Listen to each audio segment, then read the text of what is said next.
What's up, Cerebral Football fans? My name is Steven Hyder. This is Gate City Sports Channel, and I'm back. I'm back, guys. I have still on baby duty. I have the baby kind of on the couch with the dog, so see how that works out, guys. We're here to talk about cap tables today. We're going to talk about the Philadelphia Eagles 2025 cap tables. I'm going to run you through a little bit of the financials behind, some of our actual cap availability and kind of the way that some of these contract structures work. And I think the overall message of today's video, which you should take away, and it's kind of funny when you hear other people talk about it because they're just speaking from their experience from their teams, which is just, some of them are coming in from crap organizations, to be quite honest. Here's the thing. The NFL is always, trying to push out there that it's a fair league, right? That there's even competition, right? And compared to other leagues, to be fair to the NFL, it is. There are no more from last to first changes, each and every year than you'll find in the NFL. The NFL is fair in that instance, but it's also a little bit of a mirage. Okay. When we talk about the salary cap and quality and competition, not every owner is the same. And if you understand how the money works, you understand where certain owners have an advantage over other owners. There is a competitive advantage that can be easily picked up by knowing the way that contract structures work. And basically what I'm going to tell you guys is the first way is your ownership matters and what your owner is willing to guarantee in a contract, because it has to be escrowed, meaning it's got to come out of his account, personal account, or the team's account. You get what I'm saying, guys? And it has to be escrowed. All right. But also when you do things such as signing bonuses, that's an immediate payment, right? That's something that is not a fair competitive advantage if you have an owner who's not willing to pay out a lot of, money towards the salary cap in terms of signing bonuses to allow you to spread out the cap hit to keep pace with, TV revenue, the Howie Roseman magic, if you will. You hear a lot of this stuff. It is to some extent true. The NFL is very competitive compared to other leagues, but at the same time, it is a bit of a mirage here, and not every ownership is the same. And that's why when I see headlines, I just saw your comment, Michael. When I see headlines and, you see things like the Eagles are in cap hell. Like, they're not in cap hell. Like, that's far-fetched, man. No team is really in cap hell. Like, let's just go back to the 2021 season when Jalen Hurts first took the helm as the quarterback of the Eagles. Nick Sirianni first got, hired. There was one point in time we were almost $100 million over the cap. We were I think it was like $96 million over the cap. Now, most of the outlets didn't report anything until we made a few moves and we got down to about 72 over the cap. We fielded a team that year, guys. We fielded a team that year. We were able to balance everything.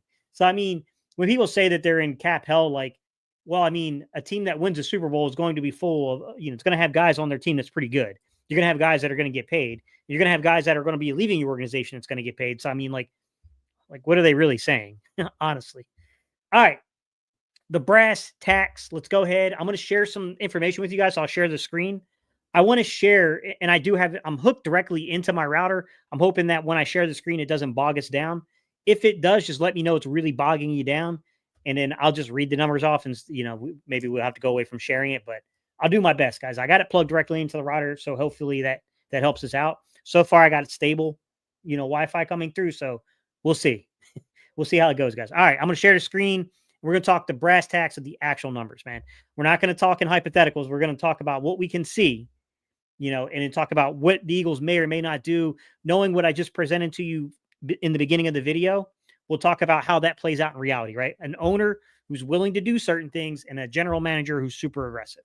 So we'll work that right out in real life and people can see. And then we'll talk about some of the restrictions, right? Some of the things obstacles, not restrictions, obstacles the Eagles will face. All right, I'm going to present my screen. I'm going to go to share screen, and we're going to share the 25 cap tables for the Eagles, okay? So I'm going to share that. All right. The first thing we want to look at, and I'm going to go through some numbers real fast, guys. I'm going to scroll all the way up if I can here. All right, total cap allocation. You see it says $274,258,251. Just know that the actual technical salary cap at this exact moment is $275 million, okay? And you can see that when you work your way into the cap tables at the bottom, guys, you'll see that. The first piece of information we need to cover is the fact that that is not going to be accurate here very soon. So we know that right now there is a deal before the Players Association to increase the cap essentially, from what I can see, another 3.2 million to 7.2 million. So it will end up between like 277 in some change to 281 in some change, just depending on where the sides meet and agree with the Players Association and kind of how they structure the salary cap, right? So as we work our way down, if you guys want to see that, just look it up, guys. Look up 2025 salary cap, and you'll see there's an article from NFL.com right now that'll kind of explain what's happening there with the Players Association and why they're increasing the cap. It has to do with TV salary stuff. All right, cap totals. So you see the 2025 NFL salary cap, 275 million. Now we're rolling 6.806, so $6,806,524 over from the 2024 cap. This is just deferred salary. You can defer a certain percentage of, your 2024 cap into 2025. It allows you to do that. All right, they show no adjustments. So the adjusted salary cap is 281,806,524, directly dead middle of the league, 15th. All right. Don't worry about active roster because we only have to carry technically 51 men. So it doesn't really matter at the end of the day. But we do have $59,933,262 worth of dead money. I will caution you to be careful with dead money because keep in mind, you do have two June 1st, post June 1st designation. So you can split the money over 2 years on two contracts. But also keep in mind that even guys who are technically on the dead money books right now, like a Zach Bond, Mekhi Becton. Let me think. There's one more up there that's a pretty big name. Josh Sweat. If those guys are technically re-signed, you can restructure, believe it or not. You can. We did it with Slay a couple of years ago. You can restructure and move the money further. As long as you're actually adding years, contractually to the contract, you can then adjust and move it, to be quite honest. So just know that, yes, presently we have the highest dead money allocation. That's because you got Kelsey, you got Fletch, you got some big contracts, right? But those things can be taken care of. NBG, by the way. But just like Kelsey signed like a dummy deal and then basically allowed them to essentially go in and then backdoor to basically, post June 1st designate it and split it over 2 years, they can potentially do the same exact thing with Brandon Graham if he retires, guys. Or if he actually comes back, they can add more years, and then restructure the restructure essentially and push the money further. So those things can technically be done. That is where it stands currently. I'm just giving you a heads up, guys, that it's all about how good of an accountant you are, to be quite honest. All right. So you see this cap space of 7.548273. All right. But that's all the man. It's the whole roster. Okay. Right now, you only have to carry 51. So you're looking at your top 51 players, and that comes down to 13,548,273. Keep in mind, we will have an increase. When you add the increase in, guys, so you're talking that essentially if you take the 281,806,524, which is what you see over here, right, for the adjusted salary cap, okay, and then you add either the $3,241,700 in, I believe that's $49 or $48, or you add the $7,241,749, depending on where the cap falls, what they agree to, the Players Association. Really, what you have is $16,790,022 or $20,790,022. $22, not cents. They're not breaking it down by the cents, guys. My bad. All right, let's just talk for 1 second about that because I do think that's an important point to bring up. So right away, I will tell you that these are really good estimates, but keep in mind, they are estimates. That is a super, super important, aspect to talk about here, that no one really knows the number except for the front office of the Philadelphia Eagles. The NFL doesn't even know the number because the Eagles submit it to the NFL. Okay. These are dang good estimates that happen because they talk to, the front office of teams. They talk to agents so that they have a good idea of the way that the contract works out. But there's always some kind of a hidden language thing there that sometimes they get wrong and it's never exact on the cap, to be quite honest. But it's really good. It's a lot better than I could do personally. You know what I mean? Like if I had to do this myself, it probably would not be as close as these guys are getting, to be quite honest. So I'm going to be honest about that situation, guys, is that these are estimates that we're looking at. Here's the deal.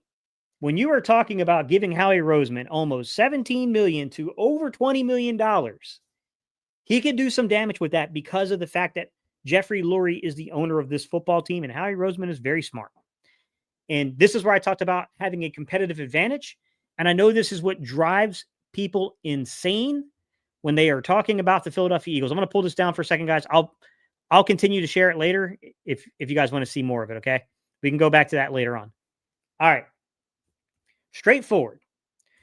The first step I'm looking at with a team that has won the Super Bowl is you're probably going to want to maintain as many of your own players as you possibly can. So I'm looking at who are the guys in terms of extensions. And remember, extensions can come from multiple angles, right? Extensions can be like, oh, this guy's coming up on his third year. Now he's got 3 years of accrued, draftable time inside the NFL. Okay. And now he's eligible to increase this, to extend that contract. And you may get a cap savings. We're going to talk about Cam Jurgens and Jordan Davis. I'm not saying they're doing these, guys. I'm just saying that the potential and the possibility is there for them to do this. And I'm going to show you when I reshare the screen again, I'll show you exactly what I mean by that. Okay. All right. You have Jahan Dotson, who was traded for, who is also now eligible if the Eagles wanted to. I'm not saying they'll do it, but if they wanted to extend Jahan Dotson and get a little bit of savings, they could. Some of these are very micro savings. I'm going to be honest with you guys. All right. We talked about Zach Bond. It's a miniature savings. It's only 1.9 in dead money, but technically they could restructure if they wanted to. I don't think that's the angle they would take with Zach Bond. I think they would just get him under contract. I don't think they're going to sweat an additional 1.9 dead money hit. I don't think they're going to care about that. Mekhi Becton is eligible for that kind of deal. Josh Sweat is the one I'm curious about. Josh Sweat is significant, and you're going to see in a minute, guys. It's like, I want to say, I'll give you the exact number when we pull the screen back up again. I want to say it's like over $10 million in dead cap right now for Josh Sweat. Now, can things be done about that? That's why I'm a little hesitant to just say Josh Sweat's out the door. If you ask me, like, is he out the door? I'm leaning towards yes, more so than no. That, basically meaning like he's more likely to go than to stay. But I do see that $10 million dead cap hit, and I'm thinking to myself, like, well, Josh is still pretty good. What's the value? Is it 20 million? This is where I think, I hate to say this. I'm not criticizing Howie, man. Every GM makes a mistake. Everybody makes a mistake, man. Everybody does. But this is where that contract during the offseason for Bryce Huff is kind of hurting us a little bit when you get into Josh Sweat, you get into, Milton Williams. I don't think it's going to affect the Zach Bond situation as much, but you get what I'm saying? Like, you're not going to pay X amount of players on the D line, 20 million plus. There's only so many of those dudes you're going to retain. We know that without a doubt, Jalen Carter is likely going to get some form of a record breaking contract when he comes up for it. We know that Jalen Carter is kind of the linchpin of everything, right? We know that Jordan Davis right now is eligible. He's not anywhere near, guys. That's not a $20 million contract a year, but Jordan Davis is eligible for an extension himself. Milton Williams is now, we have this decision looming. That's got to happen. If you're going to re-sign Milton Williams, you want to do that before the actual official start of free agency, because once you officially start it, I got a feeling that price tag would get above what the Eagles would be willing to pay. You look at these guys and you can see there's different extensions that can be made. All right. There's different contract negotiations that could reoccur now with Zach Bond and Mekhi Becton, Josh Sweat, extensions for Cam Jurgens, who's having back surgery. So that's a concern. Jordan Davis is a really super talented guy. I think he's really important for teams that run 5-man fronts like we do here. But I mean, to be honest, he has not reached what we want him to reach, right? We're all expecting him to be in a rotation that would net him on average between 20 to 30 snaps a game, somewhere in that happy medium, right? Not 12 to 15 where he's currently at. He's got to have a little bit of an impact as a pass rusher. I'm not saying Jordan Davis couldn't get there, guys. I'm not making evaluations on players right now. I am simply talking about the financials and the way that they may view it per scheme fit, per snap count, stuff like that, okay? Jahan Dotson is your third wide receiver. You got two guys over 25 million right now, right, on your team in terms of average annual value. Guys, they never really truly make those numbers, to be quite honest, but the average annual value is above 25 for both guys, AJ and Devontae, okay? James Bradbury, Darius Slay, two guys who are still technically under contract. They have significant dead cap hits. They could definitely be post June 1st designated, to be quite honest, to get a little cap savings there. If I had to take a wild guess, guys, in terms of Darius Slay and James Bradbury, I'm curious if they wouldn't want to bring one guy back. I haven't heard anything related to James Bradbury coming back, so I hate to even try to put that out there because there's just nothing to go off of on that other than like, well, even if they go with Isaiah Rodgers, even if they go with another drafted rookie, they're going to want depth. Darius Slay is not a depth piece. Bradbury probably a little bit more can be argued to be a depth piece at this point in time in his career. So could you June 1st designate a Darius Slay and then come back on a Bradbury contract, restructure that contract to save yourself quite a bit of money, add that, that year or so to the deal, and then you can basically then allocate more money out. You can restructure on Bradbury, essentially, right? Giving yourself a little bit of flexibility for when he does leave, and then giving you a little assurance in terms of, how you're going to structure your roster, right? You do have a veteran presence in case it is needed during the season. It's not a guy that you're necessarily counting on being the starter. If a guy earns it, the guy earns it. I'm not saying to count anybody out, guys. We're not even in camp. But what I am saying is you got to look at the way they're looking at the money and how you structure the roster. That's something that could happen. They could just let both of them go, to be quite honest. It's going to be interesting. One guy that I think is definitely due. So we talked about Juergens. We talked about Jordan Davis. Those two guys are due for essentially an extension. They would probably give you a actual small net benefit against 2025's cap if you did that. But the guy that isn't discussed as much as Reed Blankenship. And Reed is one of these guys where you could get some, he's due for it. He's probably going to get it either this year or next year. I mean, unless you want to let the guy walk, which I think would be a big mistake. But Reed Blankenship is a guy that you probably kind of have to keep your eye on a little bit, to where he's probably one of those guys that maybe, we're all thinking about, the Mekhi Bectons, and we're thinking about the Zach Bonds, we're thinking about the Milton Williams, but there's not as much talk around Reed Blankenship. And that's a guy that sneakily is kind of due for an extension, along with, Cam Juergens and JD. I would just watch that situation and see how that kind of plays out. He's a guy that may not cost you too much in 25. They're good at it. That's what I'm saying about the NFL isn't as equal as people like to think. If we got a guy that's willing, an owner that's willing to really bite the bullet on a signing bonus and give guys big money, right? Give them big guarantees. Okay, we can't match that dollar for dollar. We're not going to put that against the books on the cap. But you see where they're only guaranteeing you like 50% of your contract. We'll give you, you're going to get a little less, but we're going to guarantee you a heck of a lot more. We're going to give you 70% guarantee. Like, you can do stuff like that, guys, right? Howie, when Howie's working with an owner like Jeffrey Lurie, you're not worried about the escrow. Jeffrey's going to back your play. That's a huge advantage that I don't think is discussed enough. That's a really, really big advantage to how you're working with these contracts, right? So when people say things like they're in cap hell, it's like, have you met Howie? Do you know the type of owner that Jeffrey Lurie is? Like, I don't know, man. Sometimes people say things that I'm wondering where they get their sources from. But all right, guys, let's go ahead. I want to take a look at some of the actual numbers, and I want to show you guys by the screen what we're looking at, because I think it helps when you see the numbers. So let's go ahead. Let's share the screen. We're going to go back to the cap table. I want to share that. All right, we're going to scroll up. So the first thing I want to show you is when you're looking at saving money against the cap, the very first thing you should always look for, guys, is your base salary. The easiest trick in the book is to take base salary, convert it into a signing bonus, and then you can prorate it over years. Okay? That's the easiest way to get yourself cap savings. The problem with the Eagles is, and this is why I think guys were saying like, oh, they're in cap hell. You can look right here, guys. I have it divided up for you by the most in terms of who's making the most in base salary. Cam Juergens is scheduled to make the most money out of base salary. Then JD, then Jahan, then Kenny Pickett, then JB, James Bradbury, Brandon Mann, our punter, Nolan Smith. And you start getting down to these really insignificant numbers. Like, always remember, you can convert base into bonus, but you can never take a person's base salary below the league minimum, right? There's an accrued league minimum for, how many years you've played in the NFL, basically. All right. So could you take JD and give him an extension? Could you take Cam Juergens and give him an extension? Can you convert some of this base into a larger portion of a signing bonus on that contract? Yeah, they could. They absolutely could do that if they want to. It would be pretty easy to do that, guys, and save yourself a couple extra $1 million if they wanted to do that. I don't know if they're going to do that. I can't tell you ultimately what they're going to do. I just know that if they wanted to, they could do that.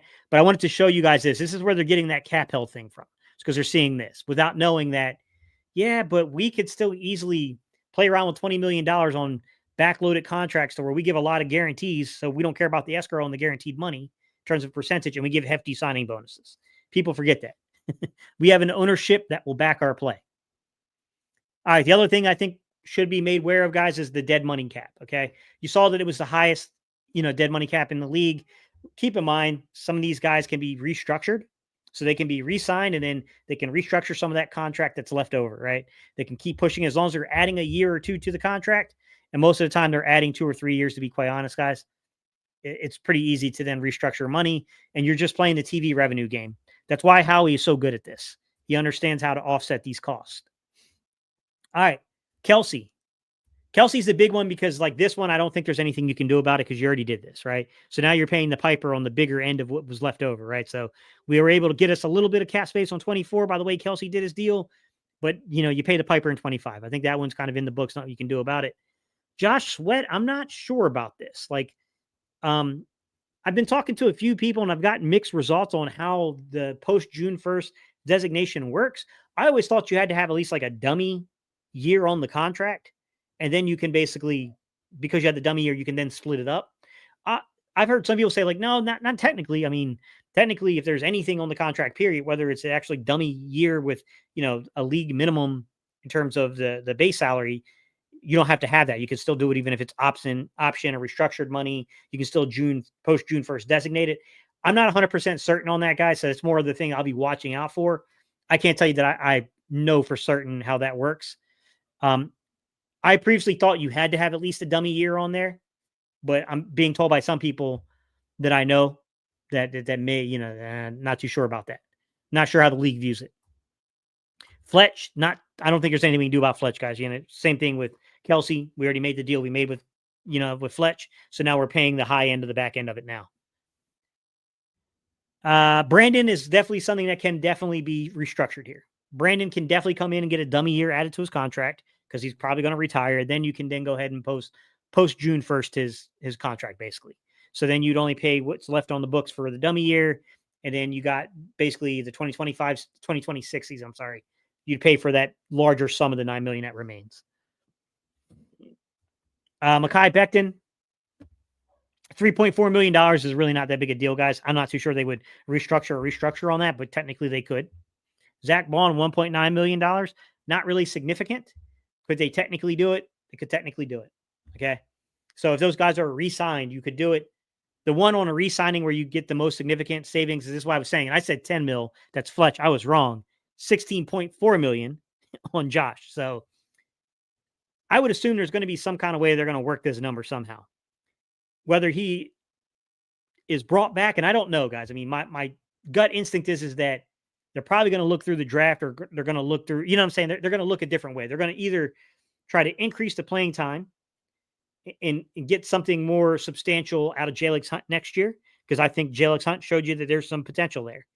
Or what you're looking at, guys, is that they're going to go pretty conservative inside of the free agency market and get a veteran in here who can play decently, but is not as cost effective. Okay. Or you're going to get some kind of a splash trade. Something's going to happen within a splash trade there. I mean, we know something's going to happen on the edge. Could be Josh Sweat gets brought back and they draft somebody, and then they're also working Jalix Hunt more into the mix. We don't know. We know something's going to happen. We just don't know what's going to happen yet. I'm just physically showing you the money, guys. In terms of what's going to happen, I think we should save that for another video as we get a little closer to that date when the free agency officially starts, NFL free agency. All right. This is the numbers. Like, that's the numbers, simply put. That's the numbers that are being presented right now. That's what is behind everything in terms of the books, guys. That's the way it looks. We have this slight increase that's coming along. We know we're going to get a slight increase that is going to happen. It's going to be between 3.2 million and 7.2 million, basically, depending on what the Players Association agrees to. And that's going to help Howie because that's going to take his cap from, they have it in the 51-man dead cap. They have it at like 13.5. It's going to take it from 13.5 to like 16.7, almost 16.8 million, all the way up to potentially 20.7, almost 20.8 million. Sorry, I hit the screen guard. It's going to be interesting, guys. They have some pretty interesting decisions to make here. I'm glad we're here to make it because what do they expect Howie to do, man? He built the Super Bowl winning roster. Of course, there's going to be decisions made the next year, right? The thing I know about this Philadelphia Eagles team, the thing I know about the management here, the thing I know about the ownership here is they can make a turnaround happen pretty quickly. Think about 2021 and how bad that looked, guys. Think about how bad it looked in 2021. At one point, we were almost 100 million over the cap. By the time they started reporting it in news outlets, it was like 72 million. And Howie fielded a team that year. That was like one of the very first times I think LB and I talked. Lord Brunson and I talked for the first time. I had a few videos where I was breaking down exactly how they would, like people were panicking. I'm like, trust me, guys, they'll get the cap space available. There's no choice. You have to. And I kind of explained some of the moves that could be made. And I talked about how you can move base salary into bonus money. And this year's a little different. That's why they're saying that we're in cap hell, because there's not as much base salary to convert into bonus money. But the thing is that, what you're looking for is the ability to take guys who won't make a lot of money on 2025's cap, but will make it in subsequent years. And you do that through signing bonus. You do that through guarantees in the contract.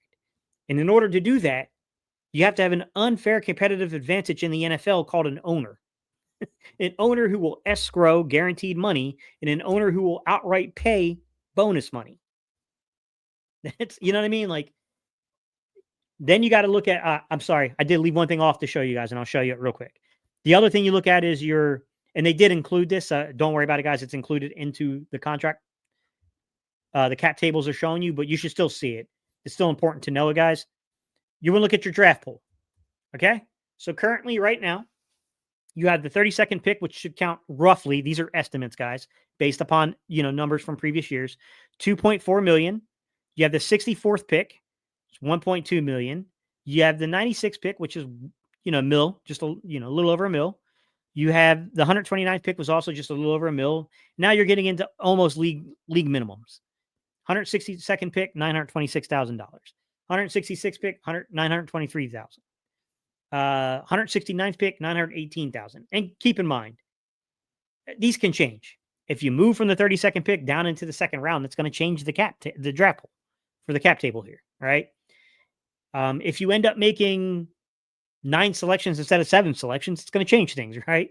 But at the end of the day, you have to field 51, you have to field 53, and you got to carry your 16-man practice squad, which it's interesting with the 16-man practice squad, because what's really unknown about that is the fact that you can pay guys whatever you want to pay them on the practice squad. It's a negotiation between you and the players. So not every team is equal when it comes to that. There's why, like, the Eagles, I think the Eagles are very fortunate sometimes with the way that they're able to do business with the undrafted free agents, because there's a history of them paying pretty well for these things. That's the numbers, guys. That's simply put. That's what all this hoopla is being made about. That's what everything is being talked about is. This is what they're talking about. It's really, in the grand scheme of things, it's not that interesting, is it? Right? It's just numbers. It's just a stat sheet. Hence the reason today I'm not going by Gate City Sports. It's Stat Sheet Steve. It's just numbers, guys. It's just moving money around. Balancing the budget. That's what they're doing, guys. Howie and essentially Jeffrey Lawyer are sitting down with the checkbook, but you know what I mean? You're sitting down with the checkbook and they're doing their thing, man. Like, that's what's going on. It's no more difficult than that, right? Now, obviously, the Eagles benefit by having a track record of doing this to where players feel comfortable working with them.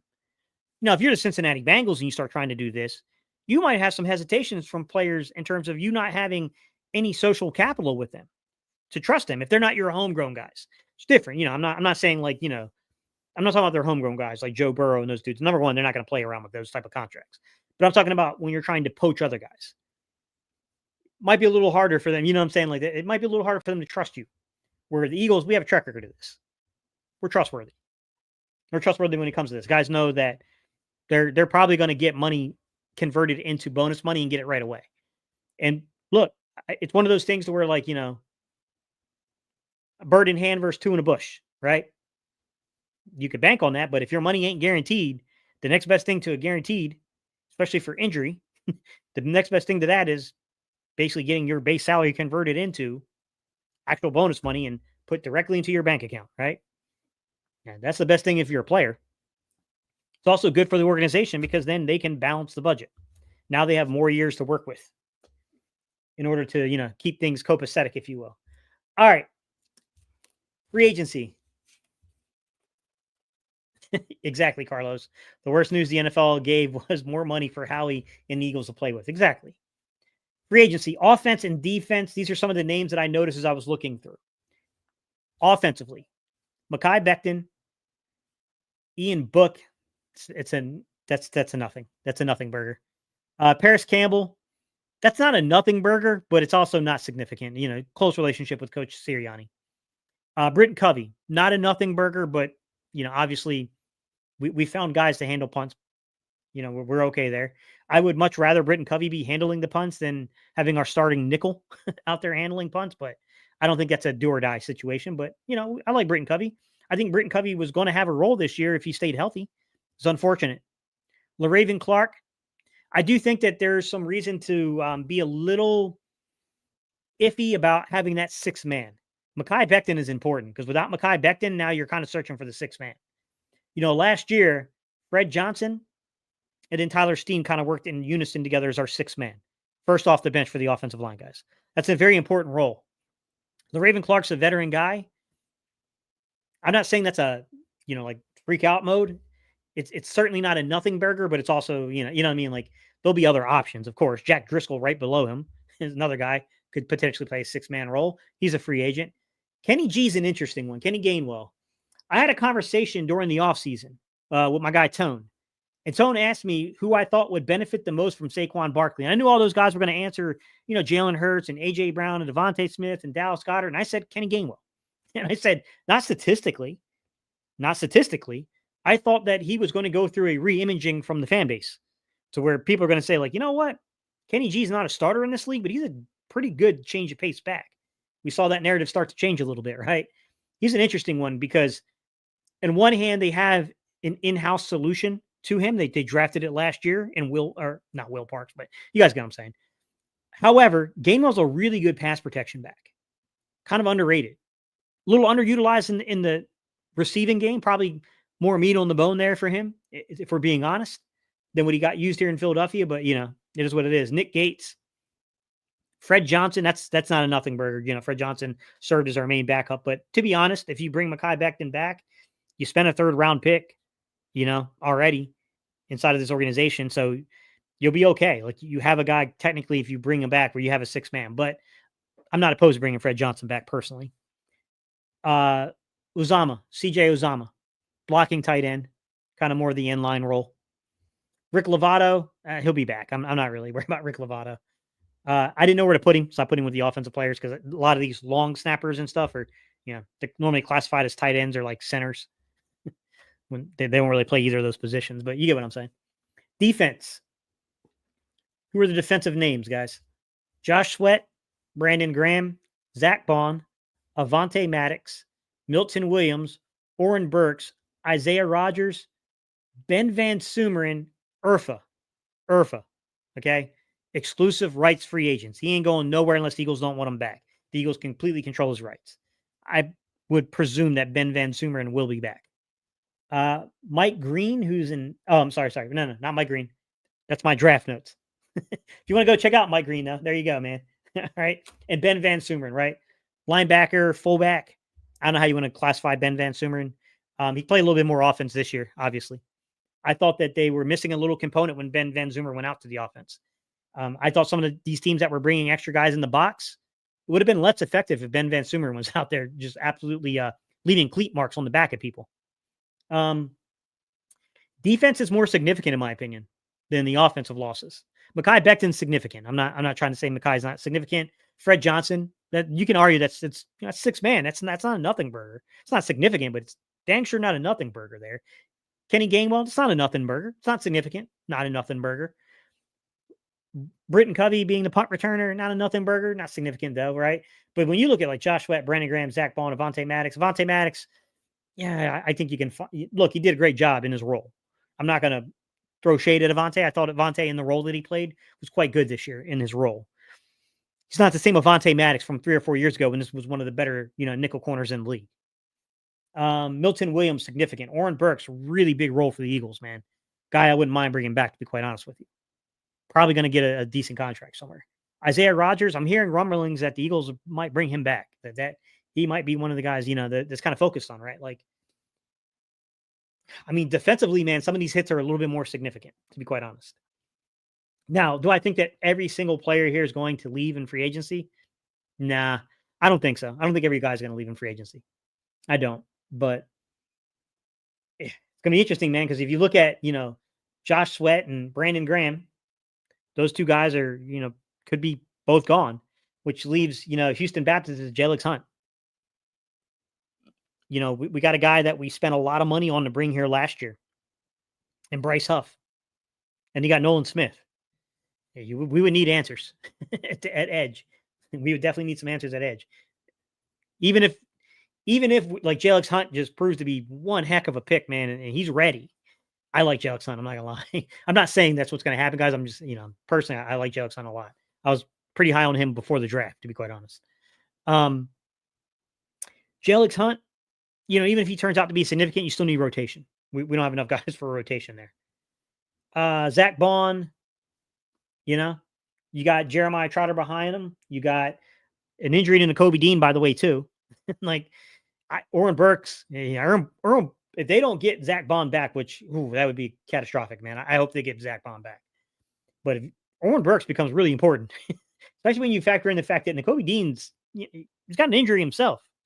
That could be a problem. Avonte Maddox, the backup is important. That backup nickel role would be important, especially with the fact that we don't know what's going to happen on the outside. They could potentially move our guy Cooper DeJean outside. I mean, he could get moved outside, and then you got to figure out your nickel corner spot. Milton Williams, Moro Jamo's there. I'm not saying Moro Jamo is ready to be Milton Williams right now, but let's be real. People were questioning, they say, man, Milton Williams is good. Javon Hargrave was a heck of a pass rusher. Is Milton Williams ready to take that kind of step forward? His very first year, in 2023, he was a little up and down in that role, but he showed you he could do it. And then he shined this past year, guys. Milton Williams is, I like Ajama. Still need depth there, to be quite honest, right? Your third linebacker, Oren Burks, you got Trot Jr., maybe Ben Van Sumeren plays more of a role in the linebacker room as opposed to the fullback room. I don't know. Isaiah Rodgers is your third cornerback. He could potentially be a starter. He could potentially be being brought for the third cornerback. This probably depends upon how it's viewed to him, how it's brought up. But you also have guys, you got draftable assets there. Kaylee Ringo, a guy you drafted, you know what I mean? You got undrafted free agents on your roster that you could potentially try to work in as a third. It is what it is, guys. I mean, there's still the draft. There's still, they can make veteran moves. They could bring back a Bradbury if that's really the route they want to go as a backup. It's tough, man. I don't know how they're gonna shape it. There's definitely a few moves that have to be made on the defensive side of the ball. We got picks though. Don't roll at the draft, guys. We got some picks. Mekhi Becton at right guard. That's an interesting one, right? I'm just writing down some of the notes I have here, guys. They wanted to draft a right guard last year, if you remember. There's that young man I was high on. I can't remember his name anymore now. He went to Pittsburgh. He ended up getting injured. They saw a third round pick, Tyler Steen. Spent a third round pick on the young man. We'll see. I think Tyler Steen is better suited to be the sixth man off the bench personally, but I'm not going to sit here and say if they plug him in at right guard, he couldn't do the job. Like, to be honest with you, our interior offensive line was pretty terrible last year in pass protection, specifically center and right guard, but they were really good in the run game. Super, super good in the run game. Punt returner, we already talked about that, guys. The third running back and Kenneth Gainwell, we talked about that. Sixth man up off the bench, Fred Johnson. What you're going to do there, right? Raven Clark, Jack Driscoll, those guys that could potentially be that. It's really in unison with what you do in terms of the contract right now with Mekhi Becton, right? Mekhi Becton is kind of the linchpin for what you do next because that determines Tyler Steen's future. Because if Tyler Steen is now being penciled in as a starter, you need a sixth man. You've got to find a sixth man here, right? But if you bring Mekhi Becton back, then you can say, well, Mekhi's there. You got a sixth man. Tyler Steen's a decent sixth man. Maybe you want to find one more veteran to bring in to kind of, be there as well. But, you're not in a bad spot. And the long snapper. That's the roster. That's the roster where we got a little, uncertainty there, if you will. We're obviously going to have to add a running back, whether through the draft, whether through free agency. If Kenny G is gone, we'll have to add another running back. Or, they've got a couple guys they've had on the practice squad for a few years now. I really think about it. Maybe they like one of those dudes and they'll bring them in. I don't know. Let me get a shot of tea, guys. A little shot of tea, and then we'll do some talk, man. We'll talk for a little bit. These are the numbers, guys. I wanted to give you the physical numbers, not necessarily like these, opinionated things, but just, subtle opinions here and there, but mostly just I wanted to discuss the brass tacks of what the numbers look like, because I can give you my opinion on things, but everybody's got an opinion. You know the old saying, opinions are like everyone's got one, right?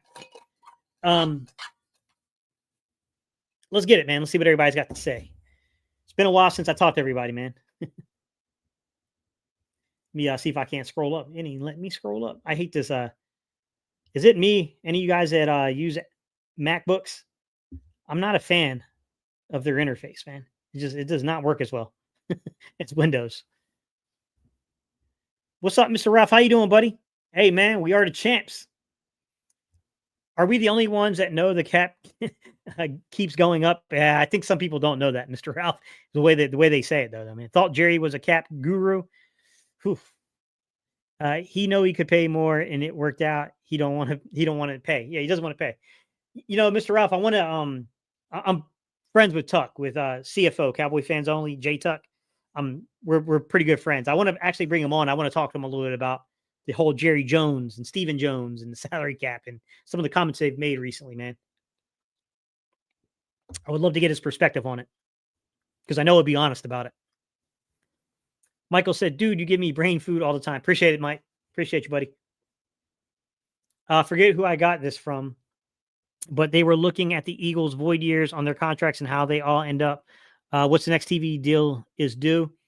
It's hard to say, man, because I'm not inside of the building, Lonely Bee, in terms of the TV stuff, the rights deals with it used to be a lot easier to explain this, Lonely Bee, and I'll explain why it's getting tough. Before, it was like ESPN. It was, what I'm saying? It's just like a Fox and CBS. You know what I mean? Now it's like Hulu. It's Fox. It's CBS. It's Peacock. It's I don't know, Lonely Bee. I don't know, sir. That's above me. It's above my understanding at this point now. We know it'll go up. Making a projection there, sir. It's out of my range. What's up, Cody? How you doing, man? Cody say, hit that like button. Appreciate you, man. Sports at 2029. Sorry, guys. I'm going to try to keep scrolling up. This thing is, man, it just does not want to work with me today, bro. Come on, Mac. That's what I'm saying, guys. Oh, it took me all. Did it really take me all the way down this thing, bro? Dante said, I think it's key we get a explosive running back to use along with Barkley. He got a lot of carries this year. It's fair. It's fair, Dante. Ford said edge rusher, tight end too. Yeah, I wouldn't be shocked if I heard Johnny Mac's comments today where he was talking about tight end too, and it being about time to bring in that guy to start slowly phasing out. Dallas Goedert, it's a fair point. That is a fair point. Running back to Lane Johnson's future replacement. What's up, Antonio? How you doing? Yes, sir. We are the champs. Hanging in there, man. The baby's doing good. She's I hear her making some noises over there. She's like trying to peek around the corner and look at me. I can see her. She's over there with the dog. Dog's keeping her entertained right now. I got to jump off of here in a little bit because I got to feed her again. William says, great job, Steve, breaking all this down. Nobody's doing this on the tube. I try to do my best, man. I think there's a few guys that are pretty good at it, but I do think it helps to just physically show the numbers. If you just show the numbers, I think it takes a lot of the, the argument stuff away, right? I mean, we can have disagreements about who's going to be retained and where the contract extensions are going to come from, but the numbers are the numbers. That's the great thing about numbers. They don't lie. I think the Eagles should sign running back Raheem Mostert to be RB2 on a 1-year veteran minimum. Yeah, I haven't even got a chance to really look yet. Pope Platinum Beats, to be honest with you. So I'm not really sure who's available and all those things yet. I would expect that something's going to happen on the running back front, to be honest. What's up, Linda? How you doing? Coach, is Myles Garrett a possible trade cap-wise if they re-sign a few players this year and resign our drafted players we want to keep on D-line? Let me take a look for you. I don't know the specifics of his contract. So let me take a look at the contract specifics, and I can tell you if that seems feasible.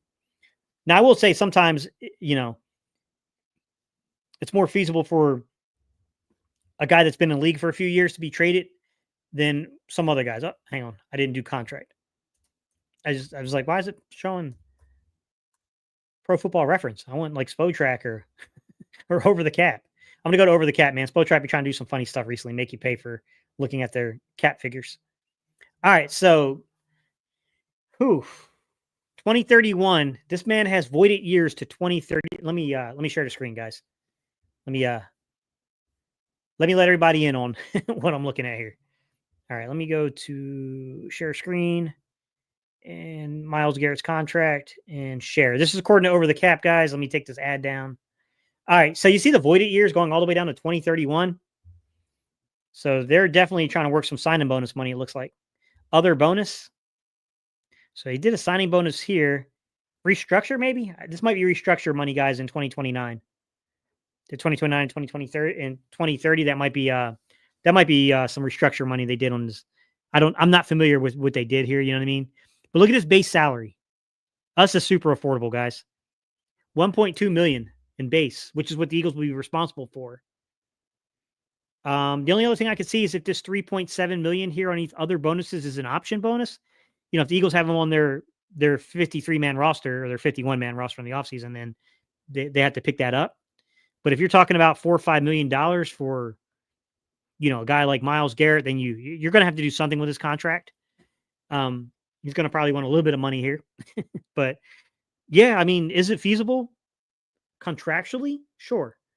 I think the only concern I would have here, guys, if I'm being real about it, the only real concern I would have is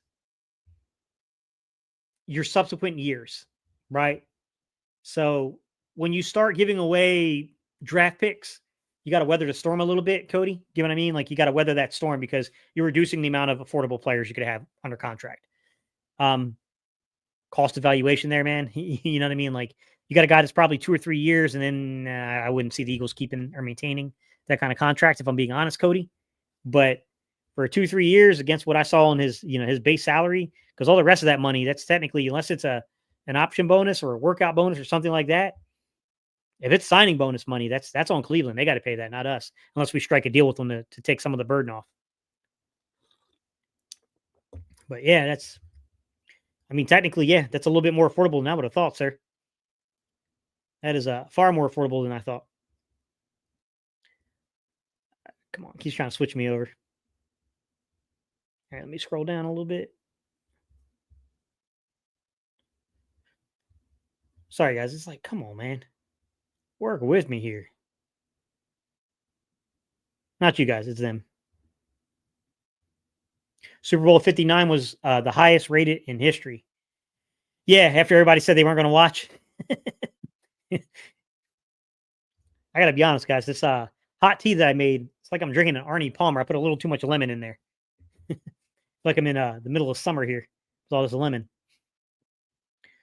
Sweet Chin music.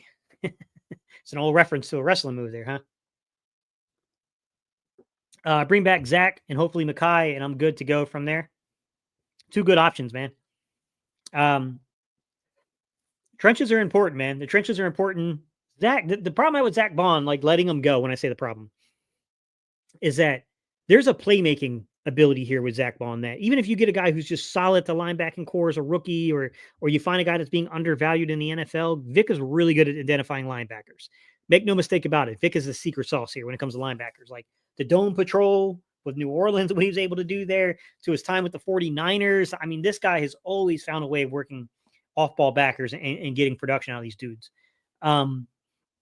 With that said, it's the playmaking side to Zach Bond. It's like, I can't, number one, I'm not saying that Zach Bond would have that same exact replicated season next year, but like there's a knack for it. You know what I'm saying? Like we know he's going to go for it. If you're being loose, fast and loose with the football, Zach Bond's going for it. I don't know that another guy's going to have the instincts like that. You know what I mean? Like he could be solid in every other part of it, run defense, coverage, but I don't know if he's going to have that playmaking ability. It's hard to replicate. Linda says, did you go over possible contract reworks yet? Later on in the video, I did. Yeah. Some of the bigger candidates that I saw there, honestly, in terms of like rookies, your rookie assets that could potentially be reworked right now are Cam Jurgens and Jordan Davis. Both of those guys are due for where you can now basically negotiate their contracts. Jahan Dotson is technically a guy that you could do that with if they chose to. I don't know if Jahan Dotson would do that. It probably depends upon the type of money they would be willing to offer him as a third. I don't know, man. That's a tricky one with Jahan Dotson, to be honest. Then we talked about Reed Blankenship. He's due for, he's due to get a little cash in. And then of course, we got the bigger names out there, the Zach Bonds, Mekhi Bectons, the Josh Sweats of the world. Those are at this point, I mean, you're kind of reworking the contracts, but really and honestly, you're extending new contracts at this point. So, then you also got Milton Williams, you got the bigger names out there. Are they going to bring Brandon Graham back? Those guys, like we talked a little bit about that. Coach, are you doing your draft book again? I am. I've been working on it, to be honest, Antonio. I'm trying to make a decision if I'm going to make it specific to the Eagles or if I'm going to make it a little bit wider in its reach. I don't know yet. But we'll see, Antonio. Like, I'm definitely going to make a draft book. I'll get all the information up there. I'm also working. I'm working on the video series. I told everybody that if you're in here and you're a single father or single mother or an older brother, or just didn't have experience playing football and you just want you want to put your kid in a camp, but you're scared to go pay that kind of money because your kid is just they're not there yet. They're you're afraid that they won't get the most out of a camp. I'm working on making a video series to help you guys take them from where they are to get them ready to go into their first camp and get the most out of that camp. Also, like, I'm going through it myself right now. I have my niece. She's going up to high school this upcoming year, and they have flag football for girls. They're actually part of that, the league they just set up. And she's interested in playing. She's never played before, so I got to take her. So it's good opportunity, guys, because I got to take her from knowing basically nothing and basically work her through the fundamentals. So, you'll get to live it through me as well because I'm working with her. Your draft book. Yeah. I'm going to definitely work on it. There we go. Now I got it working. Nolan Smith has been so good. It's tough to keep up. He's probably not going to get enough playing time to warrant the salary. Oh, he's definitely not going to get the playing time to warrant the salary, Mr. Sandman. I agree with you there, sir. I think the DJ, the issue is what is the numbers? I don't think we really looked at that part of it, but like, what's the dead numbers on him? How feasible is it? Would they June 1st him? Would they do a post June 1st and cut him in? Yeah, you're right, man. That's a weird one. That's definitely a weird one. No disrespect, but Howie's Jewish. He knows about saving some money. Laugh out loud. The worst news the NFL got was more money for Howie and the Eagles to play with. Carlos says, can we afford to lose Milton and Sweat if it comes down to it? But Becton and Bond are priorities right now. Kuntz, edge from the Raiders, and Ojulari from the Giants. I like both of those names. Antonio. Ojulari, you're going to worry a little bit about him in run defense, but he's never worked with Vic Fangio, to be fair. He's never worked here, and he's never been a part of a unit like this unit is. So, just because the guy has struggled in the past doesn't mean it would continue. But yeah, Ojulari is a pretty good pass rusher, to be honest. Keep Kenny G. Kenny G's also good on special teams. Rodgers is restricted. I want him back. Yeah, I'm hearing there's a chance, Antonio. I'm hearing that talks are, I guess, going positively, and that seems like something that's going to get bridged between the two, that he'll be back. Obviously, in the NFL, anything can change at any point in time. You remember a couple of years ago, Antonio, we all thought Slay and Bradbury were gone. And I remember I was actually out doing a delivery, and the alert came across my phone. I had to basically finish the two deliveries I was on. I had to then get off of my shift, and I had to get back here so I can make a video. I mean, that was really out of the blue. So I'm always a little hesitant, because the NFL things can change so quickly. But yeah, it does seem positive there. Carlos talking about Gesicki. Yeah, Mike Gesicki, athletically gifted guy. Who's that other tight end that plays opposite of Gesicki on Cincy? Because he's a good blocking tight end. That's a great question. Let me see. Let's take a look at the Bengals depth chart. We'll just do roster and not depth chart. Go to the Bengals.com. And let me scroll real quick, guys. So you're talking Eric Ali. He's a rookie though, right? You're talking the young man, the rookie out of Iowa. I believe they drafted him last year. I think some of you guys were pretty high on him. If I remember last year's talks a little bit. Let me share the screen real quick. Share the screen. Let's go to the Bengals roster. All right, guys. So I think it's who you're talking about. Iowa kid. You know he can probably block. Probably a wrestler too, to be honest. I have a funny story I'll tell you guys when we get a slower period during the summer about when I was on the wrestling team and I was picking on this kid from Iowa because I thought he was a little chubby. Long story short, guys, not chubby. Not chubby at all. Cam Grandy, sweaters could be deceiving. Cam Grandy, 6'5", 253, 25, Illinois State. I'm not as familiar with him, guys. I don't know that much. I have to do some research if it's Grandy you guys are talking about. I have to look at this tape a little bit. I'm not as familiar. Tanner Hudson, 248, is a veteran guy, Southern Arkansas. Sorry, guys. I'm just scrolling down to see who's on their actual list here. McLaughlin, rookie out of Arizona. Boy, they really went heavy into finding some younger guys at tight end spot, didn't they?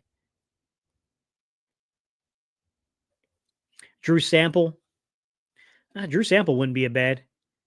Drew Sample would not be a bad addition for the Eagles. I think he would be a really good like second, third tight end type.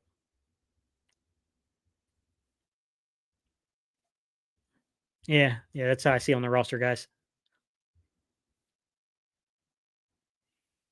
Yeah, I mean, Eric Ali, Drew Sample, those two guys. Yeah, I mean, I don't know much about that. The young man from Illinois State, not not someone I've really encountered, Carlos. So I'd have to look at his tape a little bit. But yeah, man, Covey's body is too fragile to play kickoff and wide receiver, in my opinion. I think Miles Garrett has as much of an impact on our defense as Saquon had for our offense. He's a heck of a player, Mr. Sam Manuel. You spent time in the trenches playing collegiately. I mean, yeah, an impact player on your defensive line can absolutely wreck a game plan, can absolutely have a tremendous effect at the line of scrimmage in particular. No doubt about it. Carlos says, if the NFL allows Miles to play next to Carter, I'm pre-ordering Super Bowl 60 tickets already. Antonio says, Huff is killing us for next year. Yeah, that's what I was saying when Mr. Sandman was talking about it. Like, I don't know what you do there, man. I don't know if you have to run it back just because of the contract. Do you post June 1st designate that cut and try to split it up over 2 years? That's a tough one, Antonio. Yeah, yeah, that's a big contract. No doubt about it. 2025 NFL draft is loaded with linemen. Chances are a high-rated lineman slides to the end of the first. Keegan.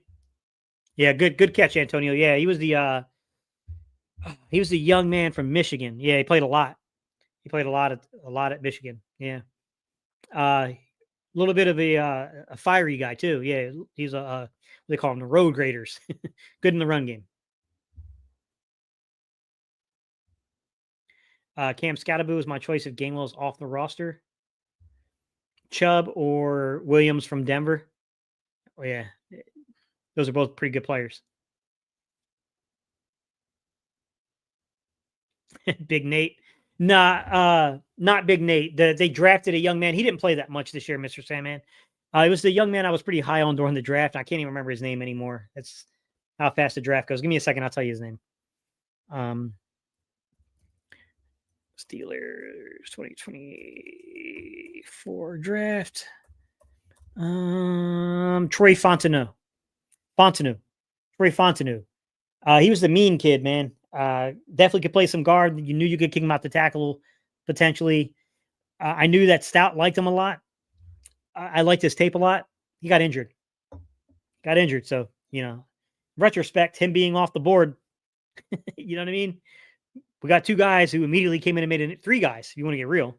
Three guys that immediately came in and made an impact in the first 3 rounds. So, yeah.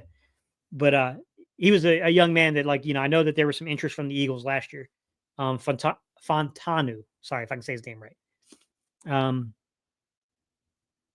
What do you think about Sawyer and the Bowling Green tight end? Haven't had a chance to run tape on the tight ends yet, Eagles realists, to be honest. It's definitely it's a position group that I have scheduled to do early next week to run some tape on them. We're going to start doing these live streams again. I can't promise you that it'll always – I'm trying to stick to the afternoon slot because I know there's a void here. But obviously with the baby, sometimes it might be some things where appointments kind of pop up, and I might not be able to do that afternoon slot. So I might have to kind of kick it over to more of the early or mid afternoons to early evenings. We'll see. But yeah, we're gonna do more of these live stream guys. So we're gonna go over some of these guys. We're gonna definitely have some conversations about what I'm seeing on tape. Kyle Kennard at 32 or trade back. If Simmons drops to the 20s, got to trade up to get him. We have an extra third next year. What's up, Akam? Didn't even notice you, buddy. 2029, there will be a new collective bargain deal that can pay these contracts like Garrett. There you go. Interesting tidbit, man. My guy Eagles Real says, appreciate all the hard work. Casey, hey, man, I appreciate y'all, man. Fair point, Dante. Thomas Booker did do a good job. Yeah. He was a guy that a few people brought up. I think, who was it? It was pretty high on him. Was it Baldy? Might have been Baldy that was pretty high on Booker and what he was seeing on tape. Jonathan saying it's very important to keep Reed Blankenship an Eagle. Yeah, extending Jurgens will exactly. Yeah, exactly. Akam. Like there's some moves they can make internally to where I don't know why these people come up and they say these things. I know why they do it, Akam. Let's be fair. They're in media. To be fair, the media is meant to, you have to. If this is a business model, then yeah, they're doing things to gain attention. Let's just be honest. They need the click. We get that. And that doesn't bother me. I get that you're going to get clickbaited a little bit. Everyone has to an extent, or else you won't get views. You won't get eyes. You know what I mean? It's just that, like, it's then what they say afterwards where I'm like, dude, did they even, like, look into anything? Or there have been times where I've had my doubts that they've looked into anything, man. Yang Gang, what's good, buddy? How you doing, man? Just taking care of the baby, mostly. She's had a lot of appointments. I've been on taking her to these appointments, and last week we finished. She had like this it's like a take home like EKG kind of thing, or not EKG. It was EKG. Yeah, it was EKG. It's like a thing that kind of like they taped it to her on her chest, and like she had like a 48-hour scan on that. So I'm waiting to get the results back from that. But one appointment after another. It's been slowing down things, man. Do you like Javon Walker? Some of these guys I do like a little bit. It's about getting into the nuance about the way they play certain, uh, the ways they're utilized in college and scheme fit, to be honest, Mad D. So, like, while I can see some of these guys, I've watched them a little bit collegiately and I like their tape. I have to honestly assess their scheme fits, and I'm not as far along in that yet because we play, we won the Super Bowl, so kind of throw a little bit of wrench there. But you'll know within the next 10 to 12 days, you'll see how quickly I close the gap on stuff like that. Because it's pretty much all I'll do. I'll just be sitting here after the live streams, just watching tape on these guys. Defensive tackles, tight ends, and interior O-line looking good. Other positions you think are deep? You think? I'll be honest. I like our wide receiver room better than I think most people do. I think Jahan Dotson can play. Look, I'm not saying he had a great year. I'm not saying that he, didn't miss opportunities. He gets separation at the top of the route stem, to be honest. I like who's behind them there. I think there's some talent in the young guys back there. I do. I think that they have an interesting room. Is it the best in the league in terms of like having another veteran proven commodity behind the big two? Devontae and AJ? No, but I think it's a pretty talented room, actually. I think it's a little bit more talented than they get credit for sometimes. That's a room that I like a lot, right? Where I have my concerns about the tight end room right now. I do think the wide receiver room currently is in pretty good shape. Now, after next year, we'll see. Do you remember when I was banging the drums for Cooper DeJean before the draft last year? Yeah, Mr. Sandman. Yeah. I was talking to Mike, and Mike was like, dude, you made like 4 videos last year. And 2 of the 4 guys you chronicled, we drafted. I said, yeah, but I mean, like, I knew we were going to take a defensive back. So I just narrowed it down to 4 guys I thought were pretty good, a pretty good chance that we're going to get drafted by the Eagles. So like, it wasn't that bad. And then like during the build up to the draft, I was making the Twitter post and I was walking people through what I thought were pretty good scheme fits. And I really hit the nail on the head with the Jalen Hunt one. defensive tackles, tight ends, and interior O linemen looking good in the draft. Are there other positions you think are deep? Yeah, that's what we were just talking about. Wide receiver, I think, is a little deeper than it's given credit for. Our quarterback room is pretty deep, believe it or not. I wouldn't be shocked if Kenny Pickett doesn't get moved. It wouldn't shock me. I'm not saying he will, but not a shocker because if you can't get one of the big two, Shador Sanders, if you can't get Cam Ward, Kenny Pickett, we'll see. I mean, we'll see what they do. What's up, Anthony? This is Gate City. What's good? Can't wait for Howie to cook again this offseason. Ooh, it's a good player, man. How come that's a really good player? Trayvon Walker, might be available from the Jags. That's a very good player. So you think they're going to go with Josh Allen in terms of like who they're going to commit to? Well, they already committed to him in terms of the contract. I think he came away with one of the highest paid contracts, didn't he, last year? If I remember correctly.